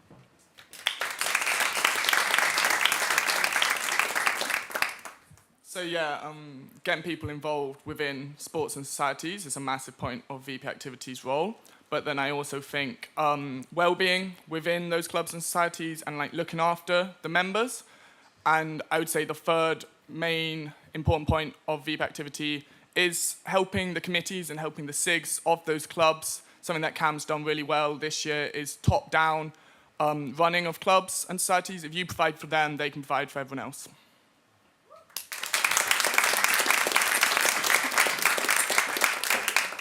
Yeah, I think our VP Activity needs to be someone who's fun, willing to get engaged. He's trying to look after both the sports clubs and the societies, and he's just willing to let students just have the best time alongside their studies at uni. Yeah.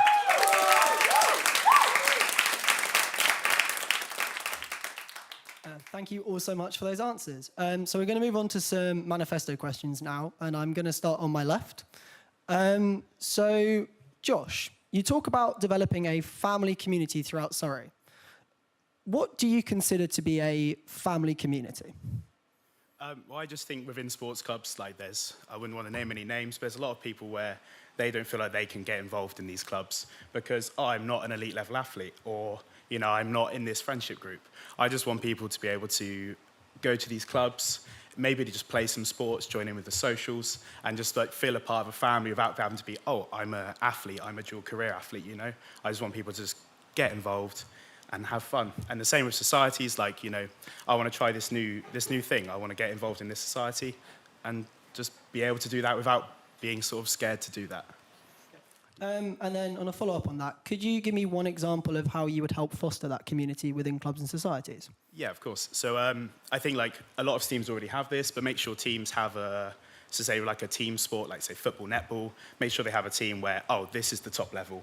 This is a level where you can play for fun, you can play for social, you can meet your friends, you can play a good game, and then you can go for a beer afterwards. That's the sort of thing that I want to get involved and just make sure that everyone here at Surrey can realise is that they can do that.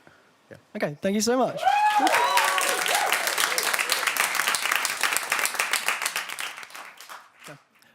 Bob, in your manifesto, you talk about a Bring a Friend scheme. I think this is a really interesting idea. Could you just tell me a little bit more about it?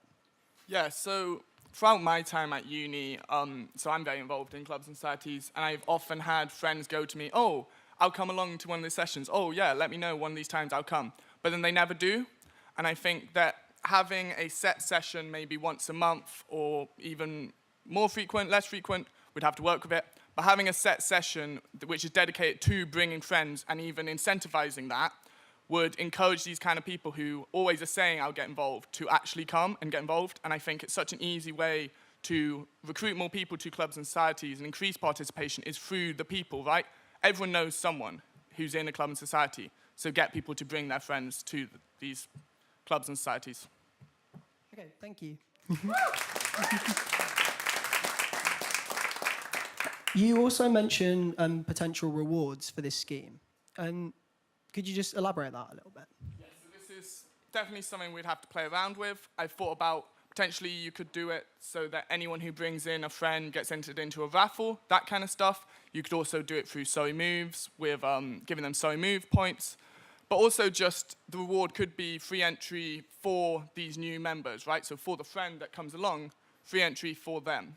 But it's definitely something that we could play around with and we'd have to talk further with the people in charge of the money, One of the concerns that the union would have is the potential exploitation of such rewards. So if there was a large society with a large number of members, they could rack up a larger number of rewards than, say, a society with 10 members. How would you work to prevent that? Yeah, well, that's one way that the raffle works quite well is that just because loads of them come, there's still only sort of 1, maybe 10 people who get rewarded. But also, as I said, about the free entry for the person actually, the new person coming to the session, right? Because then it's not so much rewarding the club and society, but rewarding the people for getting involved, right?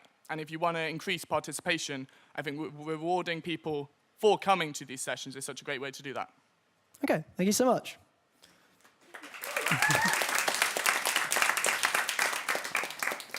So Heidi, one of the things that really jumped out to me on your manifesto was your plan to establish a quiet hour at SSP.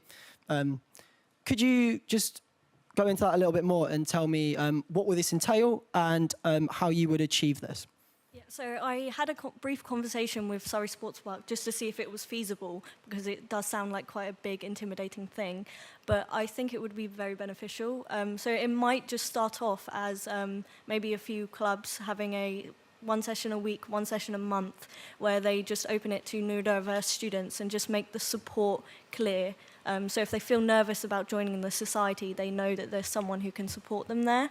And then maybe if that goes well, then we can expand it, and then Surrey Sports Park could open a quiet hour at the gym, just because the environment can be quite overstimulating for people who are neurodiverse or may have anxiety. So I just think it's very important, and if it does work, I think it would be great to expand it just so that all the stakeholders of Surrey Sports Park can, make use of it.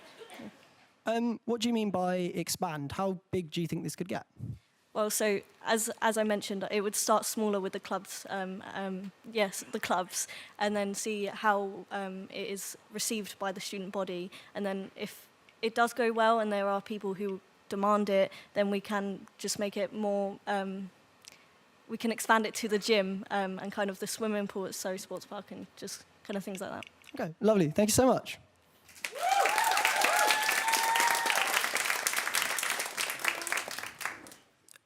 So this question kind of goes to both Dudi and Amy, because you have something similar on your manifestos, which is a sports day. So Amy, I'm going to start with you. Could you just tell me a little bit more about what you would mean by this sports day? Okay, so this is actually something that's been on my manifesto since I ran for an activity zone part-time officer, and it's 100% something that I would like to bring to the university. Essentially, thinking back primary school, secondary school, when everyone had to do sports day, but make it more fun. And also, more importantly, make it more accessible. So for example, people that don't feel like they would like to get involved in such a competitive sport such as bucks, you can get involved in a sports day and it'll be pretty fun. But also if you have perhaps an accessibility issue, perhaps you may be a wheelchair user, we can make some games or some activities that are more specific or more readily available for that. For example, if you sit in a chair, maybe using a basketball and trying to shoot that into a wheelie bin, that's more accessible than trying to shoot a basketball into a hoop. So things like that, we can make some changes around that. And I think it'll be a really good day to encourage people to participate in an activity overall. Yeah.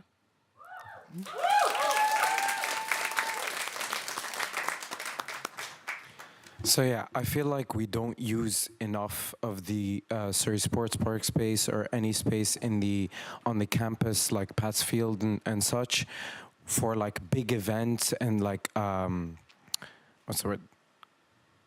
Festivals, kind of.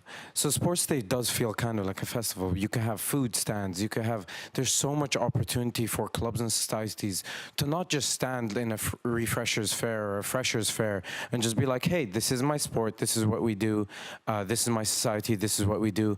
It's more ability for them to showcase, and then you could also give the opportunity for societies and clubs to have their own stands, to come up with their own ideas, really give them that creative outlet that they need, that I feel like that they need. Yeah, this way, like with Team Surrey's support, with Student Union support, because I feel like I don't see the collaboration enough between the union and the Sports Park Team Surrey.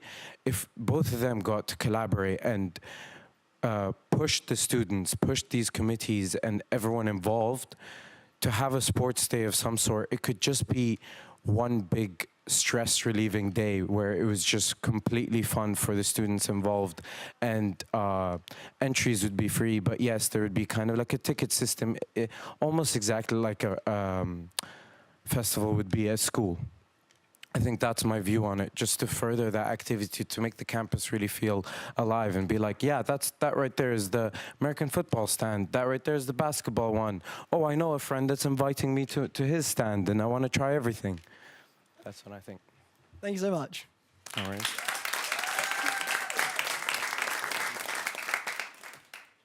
So I'm going to follow up on that, but two slightly different questions for you. So, Dudi, societies and clubs are already incredibly busy organising their own events.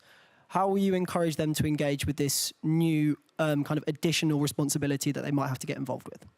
See, I think we think in a very misguided way about what committee does.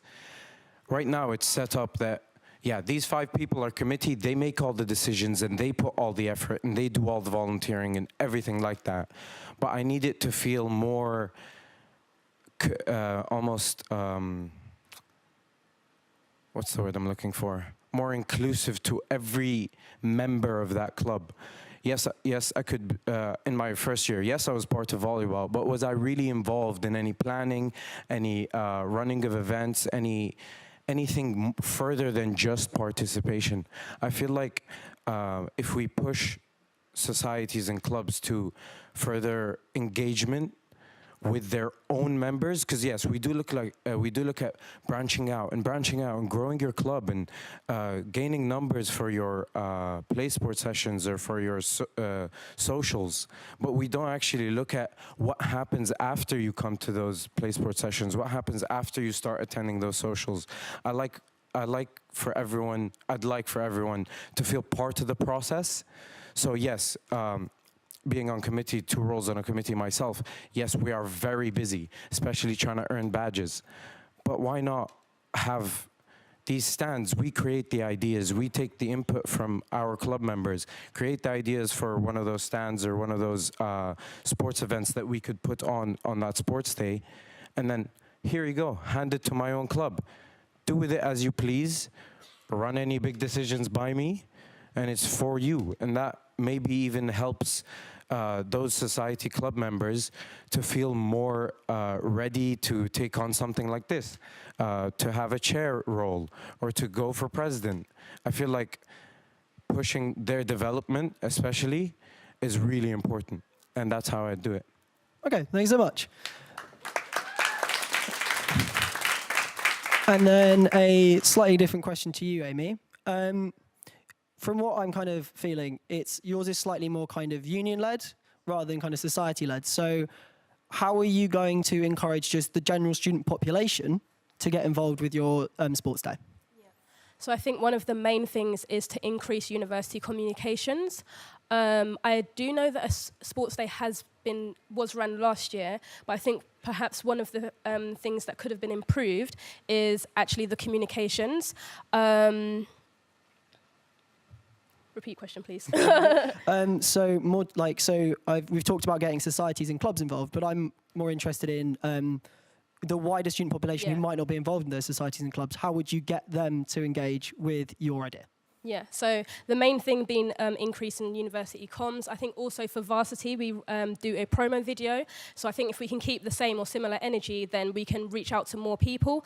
I think also showing our faces and keeping up an appearance at Hazel Farm is also very important, because there are plenty of internationals there who actually just don't really feel a little bit out of touch with their university experience and the union as a whole. So I think perhaps if we actually focus on reaching out to the people that are more disengaged and they are just, sort of slipping off the side a little bit, I think that would be a great opportunity. And the main thing being that it's not supposed to be an extremely competitive day, such as your commitment to a Bucks team, but in fact it's supposed to be something fun that can be enjoyed by all. Okay, thank you so much.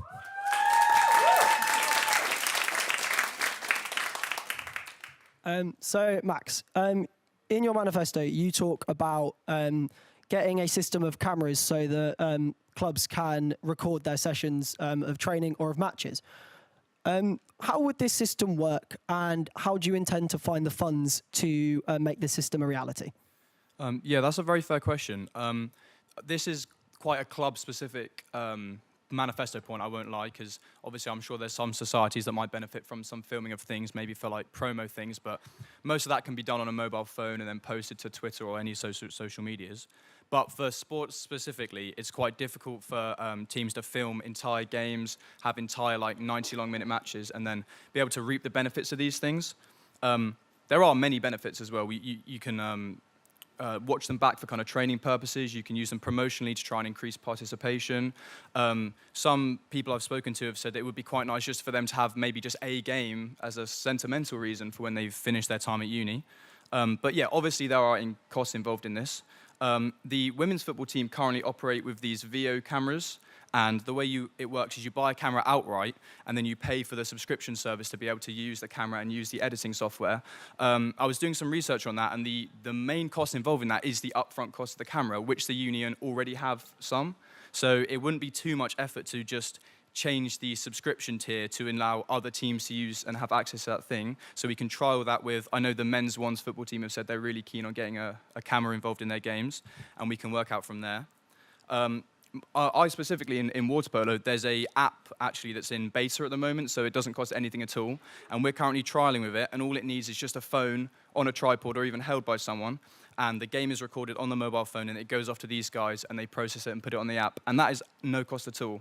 So I'm sure there are alternatives to just what people usually associate with these sort of, sport filming, someone up on a big rig with a big camera. There are cheaper alternatives, and I think it's for the students and the SIGs and their things to work together to kind of raise funds or just work out how we can share those cameras across the teams. Okay, lovely stuff. Thank you so much.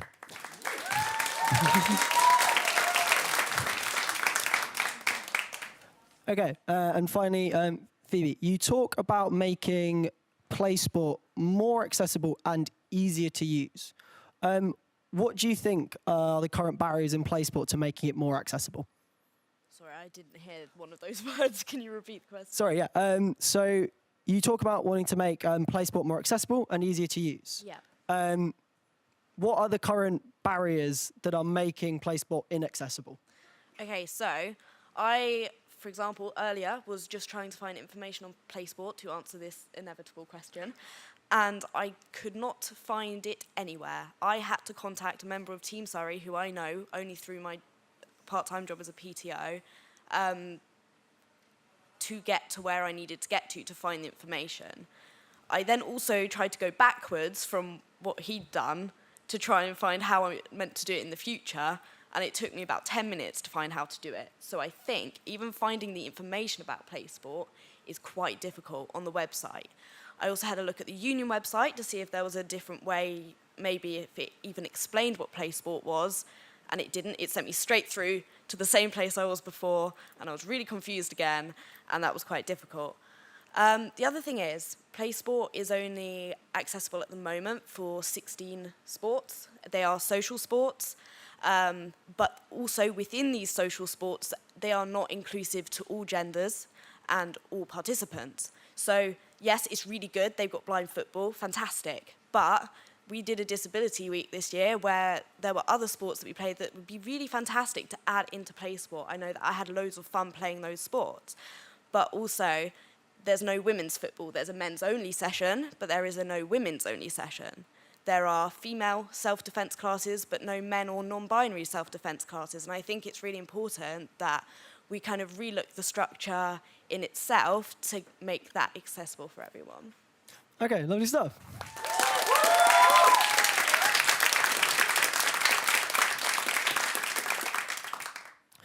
So if I look slightly distracted, it is because I am looking at our lovely Twitter walls, which are here and here, and having a quick peek at them. Something that's coming up quite often is that you've all talked a lot about clubs and about sport, but that's only half of this decision's role. So what I would like you each to do is, I'm going to start with you, Josh. I would like you to name a society you're a part of, and if you are not part of any societies, I would like you to name one that you would really like to try out and be a part of. Obviously it's a bit different. So I'm part of the Dodgeball Society. Obviously that's a sport-based society, and I'm not going to sit here and lie and be like, I know how these things need to be run. But like, if I'm elected VP activity, I just want to listen and communicate with other societies, learn what their needs are, and just how I can help and progress their society.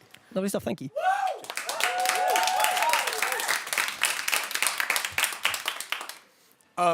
So I'm involved in Chess Society. So I was, over COVID, when it was formed, I was one of the sort of people playing chess when it was first formed, and I know the committee quite well. I also have been to CubeSoc societies, and I am endorsed by both of them.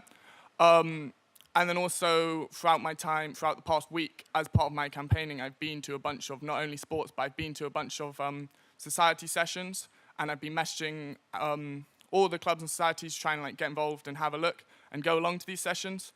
Yeah. Lovely stuff, thank you.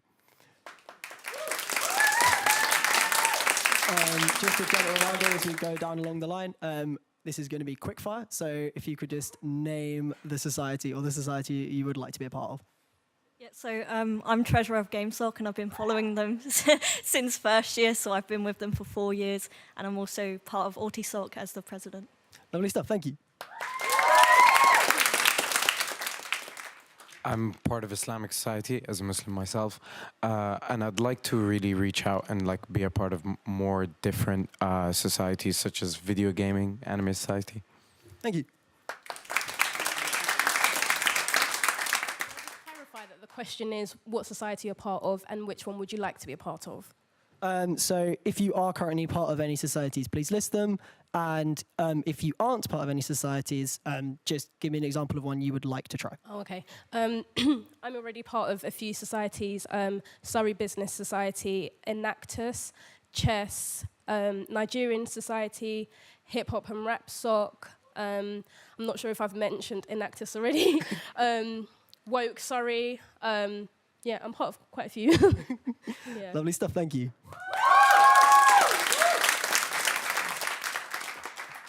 I'm currently the Achievement Officer of Wine Society, so that means I'm trying to help get those little badges that you see when you look at all the different societies on the union website. And I think that lends itself quite nicely to try and help other societies reach their goals as well. Oh, thank you so much. So I'm part of Politics Society, but I am also part of Craft Society. Gives a good mix away from the sport, to be honest. So yeah. Okay, lovely stuff. Thanks so much to everyone. Okay, and another general question, continuing on the theme of looking at your manifestos. I'm going to start with you, Phoebe. Which of your manifesto points do you think will have the greatest impact on student experience at Surrey? So I think mainly I have focused on accessibility in sport in my manifesto.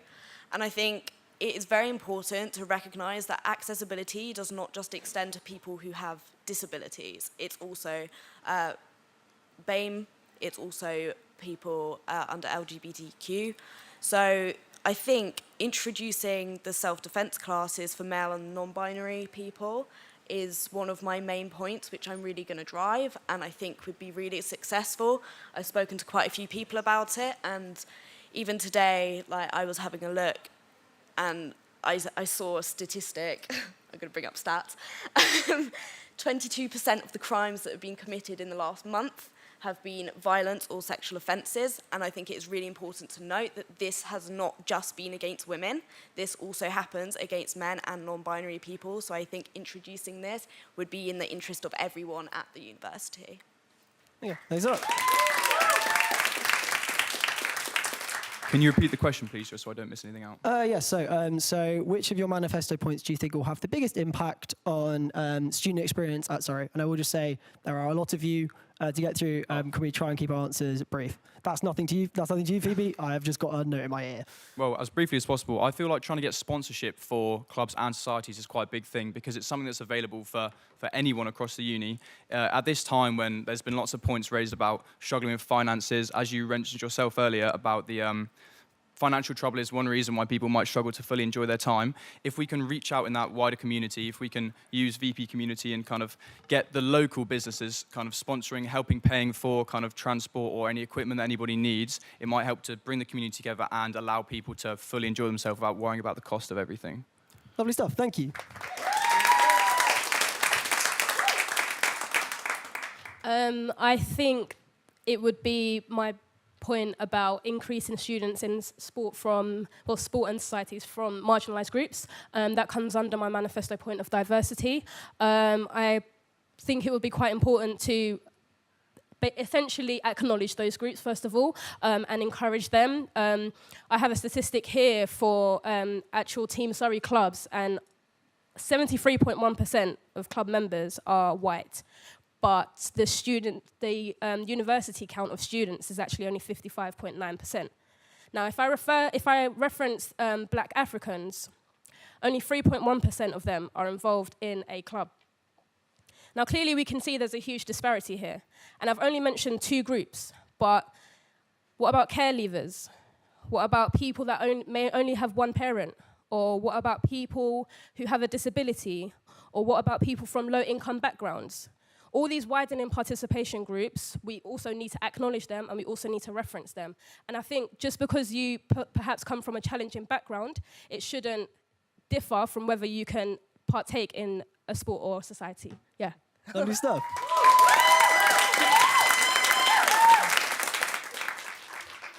My second point in my manifesto is about being part of your process. I don't think we're sitting up here as VP activity potentials for the role just because what we can bring. I think obviously it's voice and community and they all cross over each other.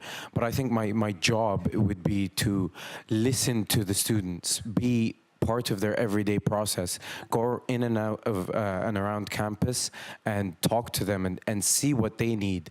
Yes, Amy, sorry. As Amy mentioned, sorry about the names.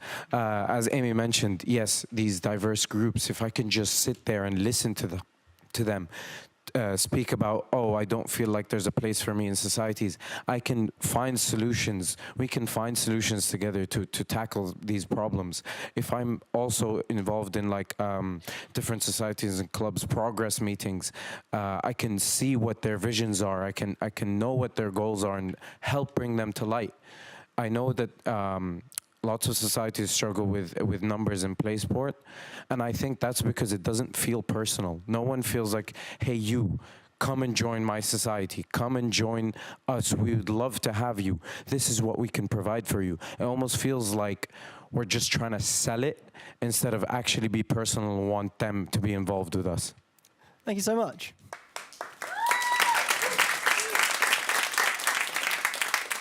So I think my most significant point is increasing representation in societies, much like Amy said.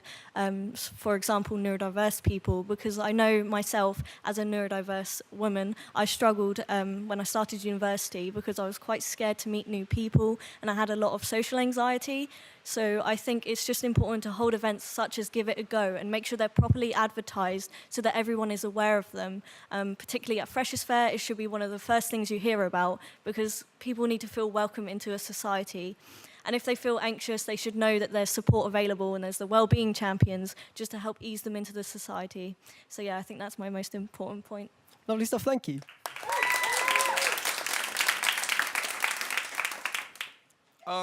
I think my most important point is my first one, which is about increasing social exercise opportunities. Before coming to uni, my mental health wasn't great, and then I started exercising regularly, and that's what really made it a lot better to the point where I'm at now. So I think it's so important that people do exercise. I think there's such a link between exercising and not just your physical health, but also your mental health. So I think that's so important. So within that, I want to encourage clubs and societies to have much more beginner-friendly sessions that aren't so competitive and aren't focused on improving necessarily, but just having a go and having a run around. And then the other point within that point is similar to the sports days that Amy and Doody want to do, is I want to run maybe like once a month, once a week, a sports session that's not sports per se, but just activities, right? So like tag, big games of stuck in the mud, catch the flag, right? Return to how people were when they were kids and they just run around in the park, because I think it's something that's massively missing, just running around and not competing, but just exercising for fun. Thank you. Thank you so much. So yeah, I think my most important manifesto point is whoever the VP activity is, working closely with the community zone, getting like clubs and societies involved in like Rubik's takeovers, getting other people that wouldn't normally be involved in these sort of nights out coming along, potentially increasing engagement, and in other ways is like getting clubs hosting sessions with societies and vice versa, just getting people just generally into communicating and just getting together and just getting involved. Yeah. Thank you so much to all of you.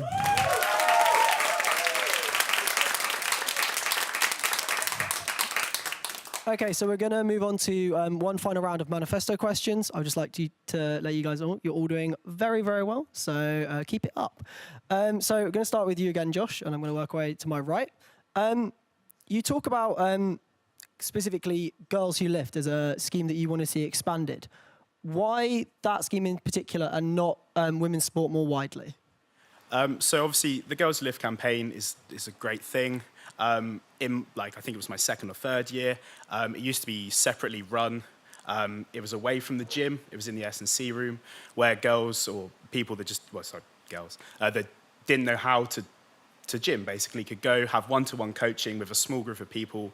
It's away from the sort of scary big gym lads, you know, throwing things around the environment of the gym where they could learn, get stronger, and then know when they were finished this course, they could get involved.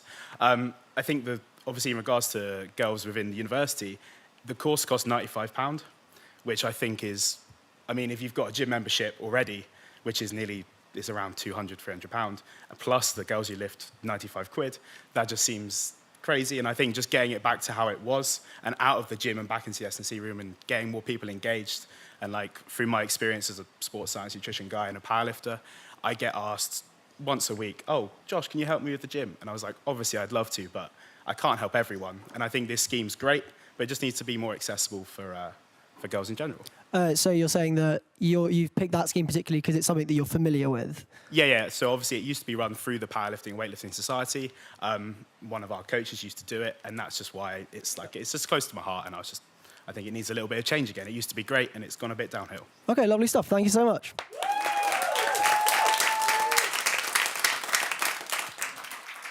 Bob, you talk about contacting students how they want to be contacted. How do I want to be contacted? Well, obviously I don't know how you individually want to be contacted, but I feel like a lot of the methods used by the university, such as the big one for me in particular is the newsletter, right? I think it's a bit outdated. I think the vast majority of students are young people, and I think that I don't know how many people engage with that kind of information. I think a much better method, the main one I want to push, is sort of have teams monitored group chats, right? And you can still monitor them just because it's a group chat. People have moved away from group chats. The SU has moved away from group chats because they're like scary because you can't monitor them.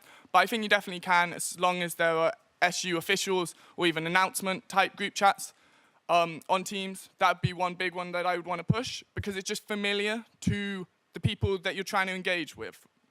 Yeah. Okay, thanks so much.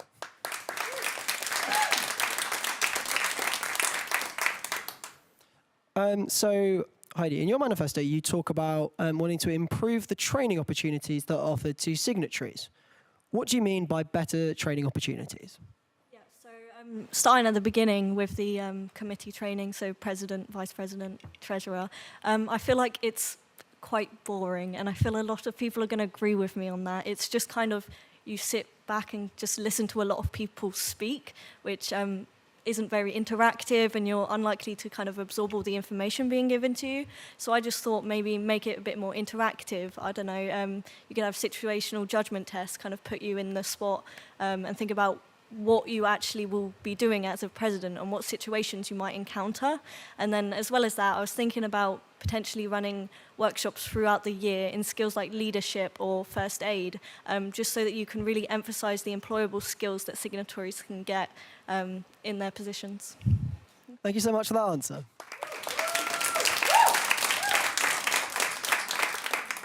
So, Dudi, in your manifesto, you talk quite a lot about wanting to engage societies and clubs personally. There are over 150 of them. That takes a lot of time. How are you going to find that time? Tom, ask anyone I know, I do not run out of energy. I promise you, I can attend at least 2 to 3 meetings that are set up with these societies, with these clubs a week. And per semester, we could probably get more than 70% of those clubs and societies already had a meeting. I don't really care about off time, so weekends are also would be accessible for meeting times, as well as I'm a very active person. I'm curious by nature, so why wouldn't I just take an unofficial meeting and join one of their play sport sessions or one of their events that they're having. One of their, for example, I mentioned Video Game Society and Anime Society. I know they rent the basement quite often. Why don't I just turn up there and then have a chat? It's like I feel like setting that official barrier, no, you can only meet with me in my meeting time. I don't want that at all. I need it to be just you and me, say whatever you need, on record, off record. What do you need? I want to listen to you. I want to bring to life what you tell me, and I want to work off feedback. I really think that it's just a feedback loop, right? Every time we run an event, give me feedback, make it better. I attend a meeting. Hey, dude, this doesn't really work for me. Okay, how can we make it better? That's what I mean. I know that there's 160 societies and clubs. It doesn't stop me from attending every single meeting. Okay, thank you so much.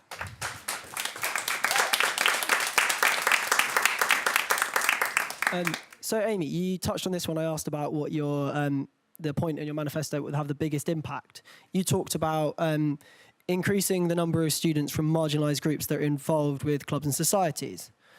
Could you tell me a couple of ways that specifically you're going to achieve this goal? Yeah. So reference to my point, increase in representation of students in marginalised groups. Increasing students in marginalised groups, and how would you specifically take steps to achieve this goal? Yeah. So one of my first ideas is actually to sort of start an international takeover. As I referenced previously in my other question, Hazel Farm, which people kind of think doesn't even exist anymore, but it defo does.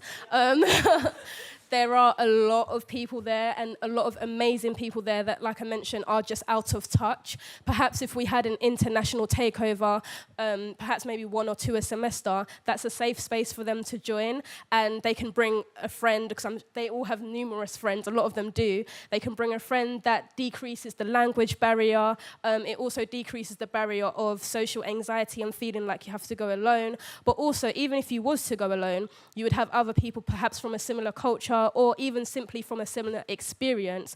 Perhaps you found adapting to the British culture difficult. But if you can lean on other people, other international students, it would help to make you feel like you actually are a part of something. And yeah, I think that's important. Okay. Amazing stuff. Thanks so much.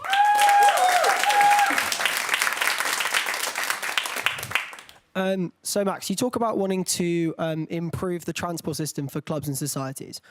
What do you believe are the current flaws in this system?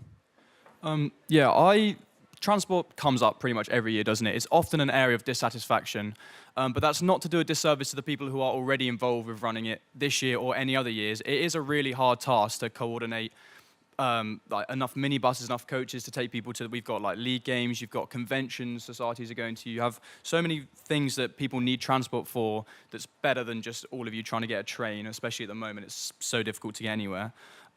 So I think with these kind of multifaceted problems, the best way to start is just by going to the ground and just asking the students themselves the issues that they're finding with it. Being involved in the committee for like, especially the sports, always people are kind of complaining about what's happened with the transport this week. Oh, we can't get this, we can't do that. But that's never passed on to Team Surrey or other people in those positions who actually have the power to make changes. I know Cameron this year was inundated with people complaining about the transport, but I think there just needs to be a decent kind of student feedback thing set up at the beginning of next year to find out exactly what students think about the current transport system and offer suggestions up as well, because you've got so many students who are acquiring it. You know, you've got a good pool of people to get suggestions from, and then hopefully from there we can kind of work out if there's any systems that could be put in place. Good, amazing stuff. Thank you so much.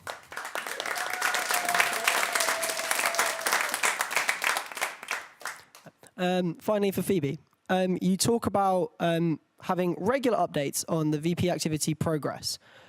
How does this policy differ from the way in which the VP activity currently communicates their progress? Yeah, so I think at the moment, obviously Cam's doing a great job. I feel like in the process, maybe societies have been a little bit lost. I think showing your face up kind of more to society events as well as the clubs is very important as VP activity. However, I also want to stress not everybody has social media. Not everybody wants to be on social media to keep up with what's going on at their university. So I think maybe newsletters or emails, I know even those with the amount of emails you get, is definitely something that I would need to think about a bit more on how to make it better. But yeah, really increasing the range of activities going to, and then they also can post on their social medias and, you know, spread the word that that's happened. But yeah. Lovely stuff. Thank you for that answer. Okay, so we're going to begin to wrap up now. So I have another general question for all of you. So as you know, when students will vote, they will rank the candidates that are on this stage and those that are not here in person from 1 to 9, I believe it is. Why do you think you deserve students' #1 vote? And we're going to start with Heidi. So I think I deserve the #1 vote because I'm very passionate about both clubs and societies. So I've been an active member of quite a few societies since I've started uni. So as I mentioned, GameSoc and AltiSoc, but I was also part of anime and manga. I tried badminton. So I've done quite a lot of things, and I'm very familiar with the university and how it runs just because I was an events assistant for a year and I've been a student ambassador.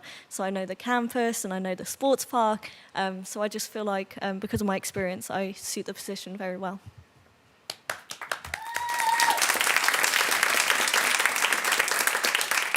Dudi.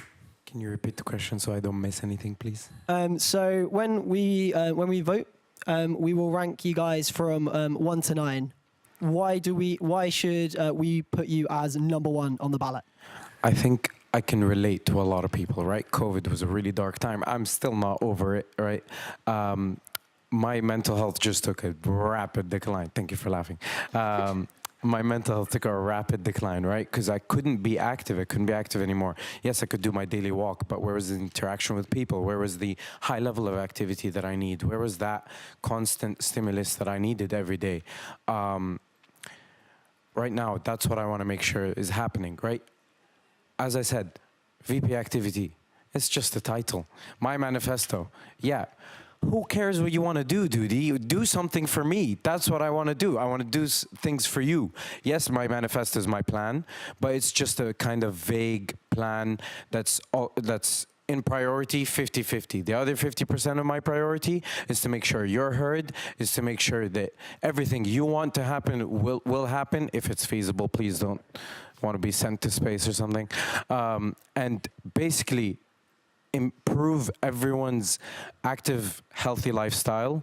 If you're inactive, get you active. If you're not part of a society, help you find that club or society for you. And if you're struggling competitively, why? Tell me. Do you need a coach? Do you need us to source one for you? Do you feel like your current one is not doing their job? I want to listen to clubs, societies, and even students that aren't part of them, just to give you a voice. I know that's VP Voice's job, but you know. Okay, thank you so much.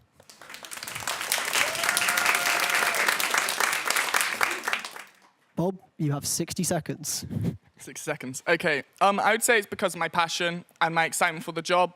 You know, if you ask anyone within the union, sort of the 2 weeks before Surrey Decides even started, I was there almost every day, meeting with anyone I could. You know, I met not just with the activity zone, but members of the support zone. I met with people from Team Surrey, talking through my ideas. And I really am excited and want to deliver on those ideas. And then also in the past week, I've been messaging as many clubs and societies as I can to actively try and get involved and not just talk at their sessions, but actually try them out. You know, I've done MMA, I've done jiu-jitsu, I've been rock climbing, I've done volleyball, I've done tennis, I've been to chess, I've been to cube sock. I wanted to go to pole, but I couldn't because it was flooded, which I was gutted about because that sounds fun. But I've been just getting involved and doing as much as I can, and I think that's because I have this passion to really get involved and help. Thank you. Thank you so much.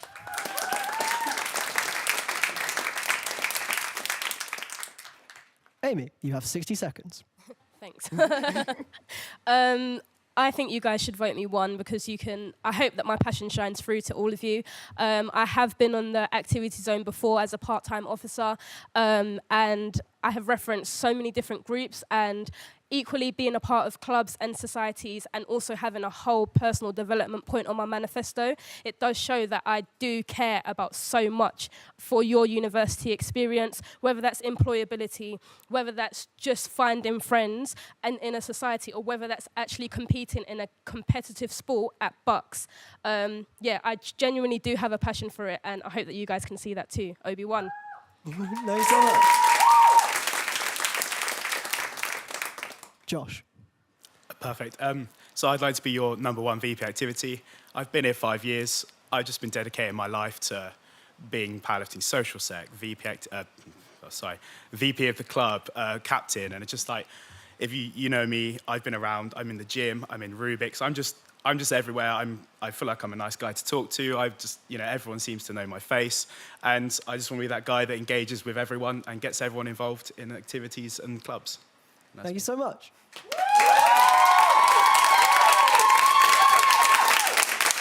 Max? Yeah, I feel like it goes without saying that having experience in committee roles and stuff will help towards the role. But I think it's also about a personality type. I feel like I am personable enough and approachable enough that anyone, whether it's from a sport or a society, can come up to me and tell me about something they would really like to do for next year, and we can kind of work it out and see where we can go with that. Combined with my passion to make real change, I think that means I can put in lots of your plans next year. Amazing stuff. Thank you.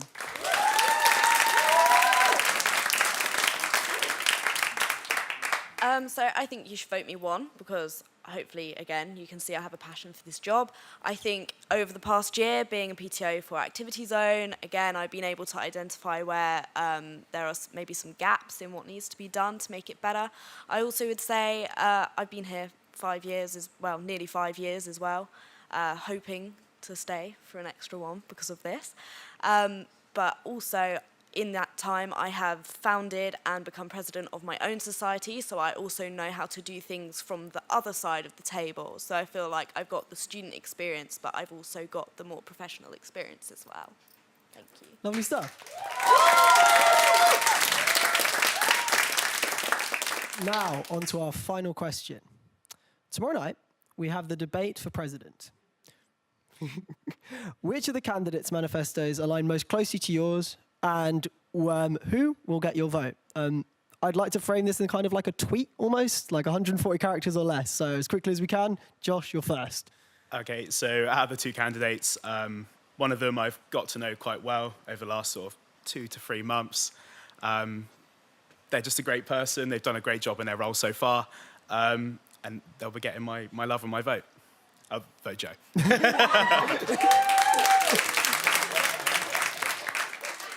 We're going to throw it over to Phoebe.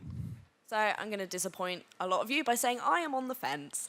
At the moment, of course, Jo has some fantastic points, building on what she has done as VP Community this year, and I think that is fantastic, but I also think that Semsu has some very alternative points, which maybe there are gaps with. So you both have really good points, and to me, it all comes down to the debate, so I wish you luck tomorrow.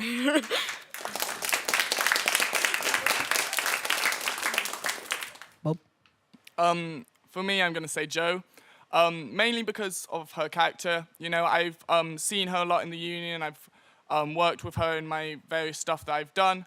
And I just think she has this amazing ability to get people involved and get people excited for the events that she's running. And that'd be something I'd love to do as activity, is help her get people involved with all sorts of events and just activities and societies. Thank you.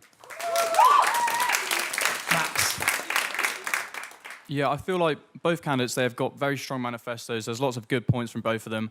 I would feel like Jo has made more effort to kind of get into the community, get into Rubik's, get to know people on a more personal level, and she has done the same with me. I also think that her manifesto highlighting the importance of financial accessibility does align more with the points I've made, like with the sponsorship, and also my plan to kind of revamp active refreshers next year. Lovely, so thank you. I'm kind of on the fence as well, but I feel I may be leaning kind of towards Jo at the moment just because of what she has done for the union this year.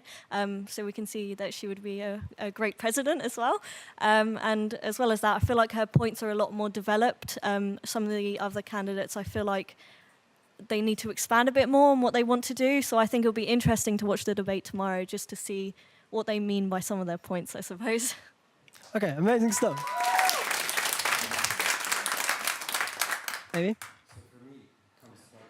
I'm not gonna lie. I said Amy. Hi. So the person I'll be voting for, I've seen them be very integral, high integrity. They've been very honest, and I've basically seen them about everywhere. I really agree with a lot of their manifesto points. So all in all, I'll be voting Jo.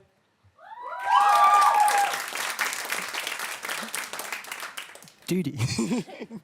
Right, second try. For me, it comes quite easily, right? So I wasn't really planning on running for VP until I was in active refreshers, and she goes, and I'm like, yeah, Jo, what do you need?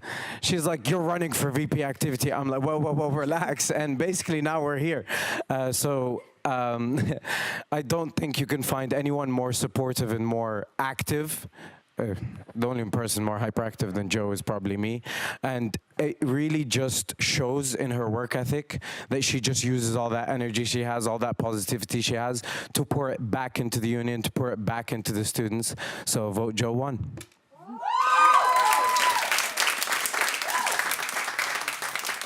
Okay, that is all the questions I have got for all of you. Before we finish, I just want to remind everyone that there are 2 other candidates for this role who cannot attend today, Shivai and Puneet. Their manifestos will be available on the ballots or online. Well done to all of you. It's a long one.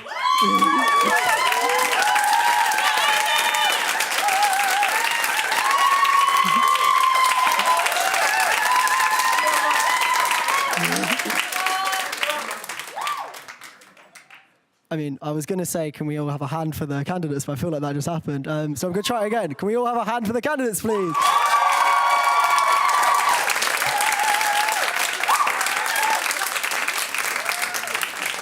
And with that, we finish the debate. Thank you so much for watching.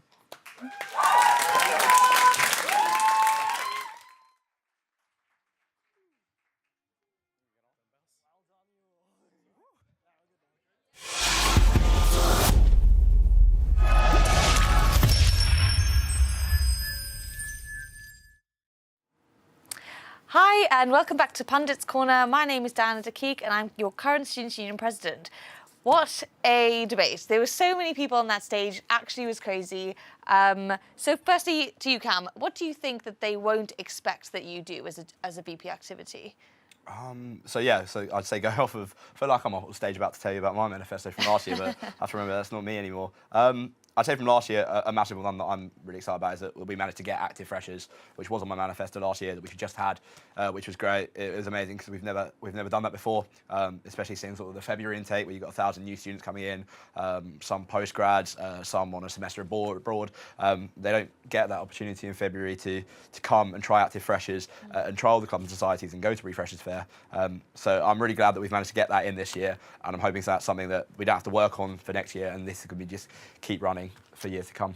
Yeah, I mean, they've got a lot to look forward to, basically. But on the topic of, you said, postgraduates coming, do you think, Maya, as a previous VP activity, but also previous postgraduate students, do you think a lot of what the zone does and what Team Surrey do in general is very undergrad focused as opposed to being a bit more open to all levels of degree?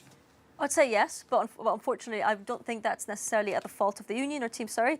You also have to take into consideration that they've got 12 months. You've got 12 months to capture that audience, whereas with undergraduates, you've got 3 years. You might not capture someone in the first 6 months or the first year. You might get them a bit later. So there is that element that you also have to consider. And again, if someone is plays a sport, has played for a long time, as a postgraduate, they will join. But it's looking at those that aren't necessarily active or don't necessarily get involved or don't know how to get involved. It is more difficult to reach them. Yeah. When I was a postgraduate, I wasn't a PGR, which I know you've got the PGR Society, and that's worked really well. You've had the breakfast at the union, you were able to get them involved, but there is still, another side of it, of postgraduates that are here for, 12 months. And I'd say maybe a way to do it, and I'd be interested to see what the candidates, ideas are. But maybe a way is getting in touch with those specific schools. So when I was a postgraduate, I remember saying to someone, "Oh, are you going to Freshers' Fair?" And they had no clue what I was talking about. Because they're not necessarily in halls. So again, it's more difficult to market to them. So definitely something I think the VPs, community as well as activity, could really look at. And I think there are lots of ideas that you could utilise. So be really interested to see how they gain that exposure. It's not easy, but definitely one to focus on, I think. It's important. It's also like the reliance on their undergraduate experience kind of informing whether or not they engage, but a lot of international students potentially don't have the same exposure to sport and activity that we do as undergrads here in the UK. So I know that we have had a lot of conversations today around diverse backgrounds and getting more people involved, and Amy brought out a really good statistic on 3%, only 3% of Black African students are involved in sport. How can we get more people from diverse backgrounds involved in any activity, really, Georgie? So I think we've got a good starting point. We've certainly engaged with more students than we ever have done before this year. So that's a really good place to be. Talking to more students that perhaps aren't already engaged with is a really difficult thing, but actually something we want to work with the officers for the next few years. I think some of the sports clubs certainly have started putting EDI officers who will hopefully help with this. But also we're starting to do things like obviously International Week, where actually we're running activities. We're also going to pre-Welcome Week talks, which are virtual at the moment. So again, being able to tell people what's here before they even get here. And I think if we can do more and more of that, of almost touching base with students before they're actually at the university, then that almost allows them to see the opportunities available and start to work out what they want to be involved in. But I think it's about being more on the ground and out there and actually talking to students, which is probably the best way to do it. Yeah, for sure. I think it's, all the different touch points before they get here, when they get here, as soon as they're here, sort of thing. But something that we've spoken a lot about as an office team is obviously the cost of living crisis and how that impacts a student's ability to engage, whether they're doing part-time jobs or maybe can't afford memberships and such. But do you think that the cost of living crisis, Cam, has created any barriers for students that would have wanted to engage in different sports clubs and societies? Yeah, 100%. It's not just the money, it is, as you say, the time. If you spend your evenings working or doing part-time work, and that you can't go to that sessions, it's not just the money you're saving up to try and get there, it's the fact that you can't even get there in the first place. So yeah, again, trying to look into the activity fund, trying to make things as accessible or as cheap as possible, running free events, things like that. It's definitely something that we need to look at, and we need to further on to the next year, because the cost of living crisis isn't going to stop next week. It's going to be something that's going to be around for a long time, and so to be able to sort of prepare for that for the future is something that we need to take into next year and years to come. Yeah, I think even, from that perspective, we can talk about participation, but at the same time, we have a very big performance base at the university, and it does, we have a spectrum of ability across our sports. But Georgina, if you could tell us what is the elite sport offering that we do have currently at the university? So this has massively grown over the last couple of years. So we've now got our dual career athlete programme as well as our scholarships, and also our links with the professional sports team, so Surrey Storm, Surrey Scorchers, as well as Quins, the rugby team, which is only going to grow over years and years to come. We've had the most investment we ever have had before, so again, thanks to the support of the university. But we're inundated now with people who want to come to Surrey to be elite athletes. So our performance programme will continue to grow, and it's really important to us, but also that base layer of people just participating is massively important. So it's a balancing act at the moment. We are kind of top 30 in bucks, which is where we can expect to be for a university of our size, but there's certainly potential to grow, and we keep attracting further athletes of a high calibre, which is really exciting. Yeah, super exciting. So if we think about the panel that we've seen today, we've seen a lot of candidates that are super sports focused. We didn't hear that much about societies, heard a bit about it from Heidi, for example. But do we think that off the back of what we've seen, that there is enough support for societies available? If you want to go first, Cam? Yeah, no, it's there definitely could be more support. If you think about it, Team Surrey, its own institution with many people that work there who are full-time staff, whether it's just at the uni, and especially within the activity zone, there's only a few of us. And there are many societies. There's around about sort of 110 societies at the moment, give or take. So yeah, it is one of those things where there's so many people, it is hard to try and engage them and keep their time. But I'd like to think that when someone has a problem, they know who they can come to. and we can hopefully try and help them. But it is interesting to think that, yeah, in such a big institution where sport has so much money pumped into it, compared to something like the union where there's only a few people with like full-time staff that can offer that help. It is interesting, and I definitely think there could be more that we could do to support societies. Yeah. But yeah, I'd like to think we do as much as we can at the moment to listen to people when they do come with us with questions or problems. Maya is a previous VP activity who also comes from, so all three of us really come from quite a big sporting background, you know, even however many years ago it was now, 3-ish, 2-ish, 3-ish years ago. Not as long as you.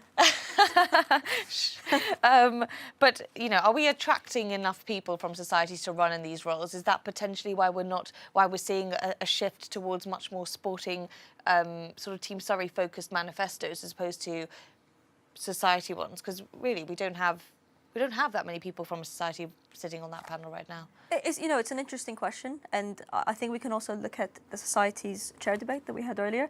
I was quite surprised. I was quite surprised both with Team Surrey chair and society's chair that it wasn't contested. Yeah. So maybe you're right. Maybe we do need to look at that a bit more. But speaking from when I was VP activity, I'd say that there actually, in my opinion, there is support for societies. Maybe we need to signpost better. I don't know. And a lot of the candidates mentioned that they want to give societies, they briefly touched on their manifestos, or they said that they want more support for societies. I'd really be interested, I'd really like for them to have expanded their answers and to know, what do they mean by support? What kind of support are you looking for? Yeah. You know, because Team Surrey clubs and societies, they will always work differently because the purpose, the objective of what they do, it is different. Yeah. So it'll never be a like-for-like situation. So I think really, you know, for the next VP activity, really understanding what is the support, what the societies think that they need more of, and then I don't think it would be too difficult of a case, you know, to provide that to them, because we've got a great team. We're going to have another great team, and I think we can definitely do that. You know, the website and the activities booklet, you know, it's there. If signposting is what they need, then I'm sure you can do more of that through marketing.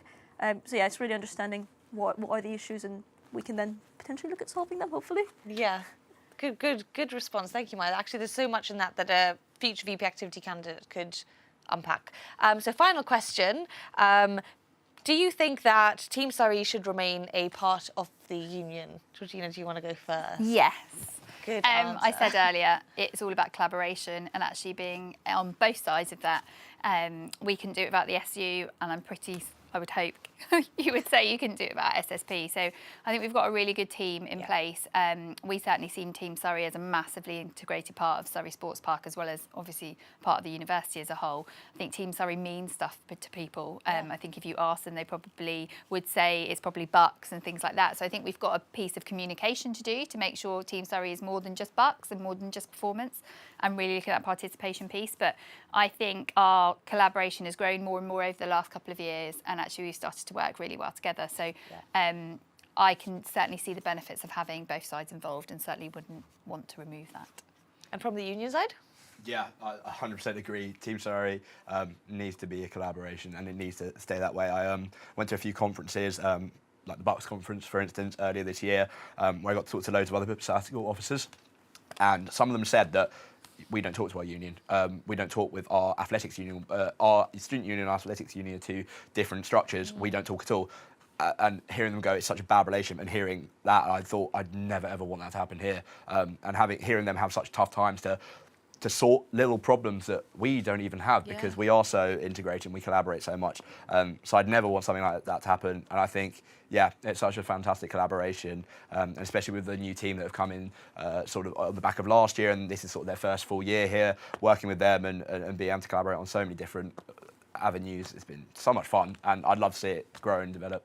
Yes. It's been perfect. Well, it's been a great debate. There's so much to unpack. The remit is huge. And thank you so much for joining us at Pundits Corner. We'll see you tomorrow.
and we're really making a massive jump, aren't we? Like we're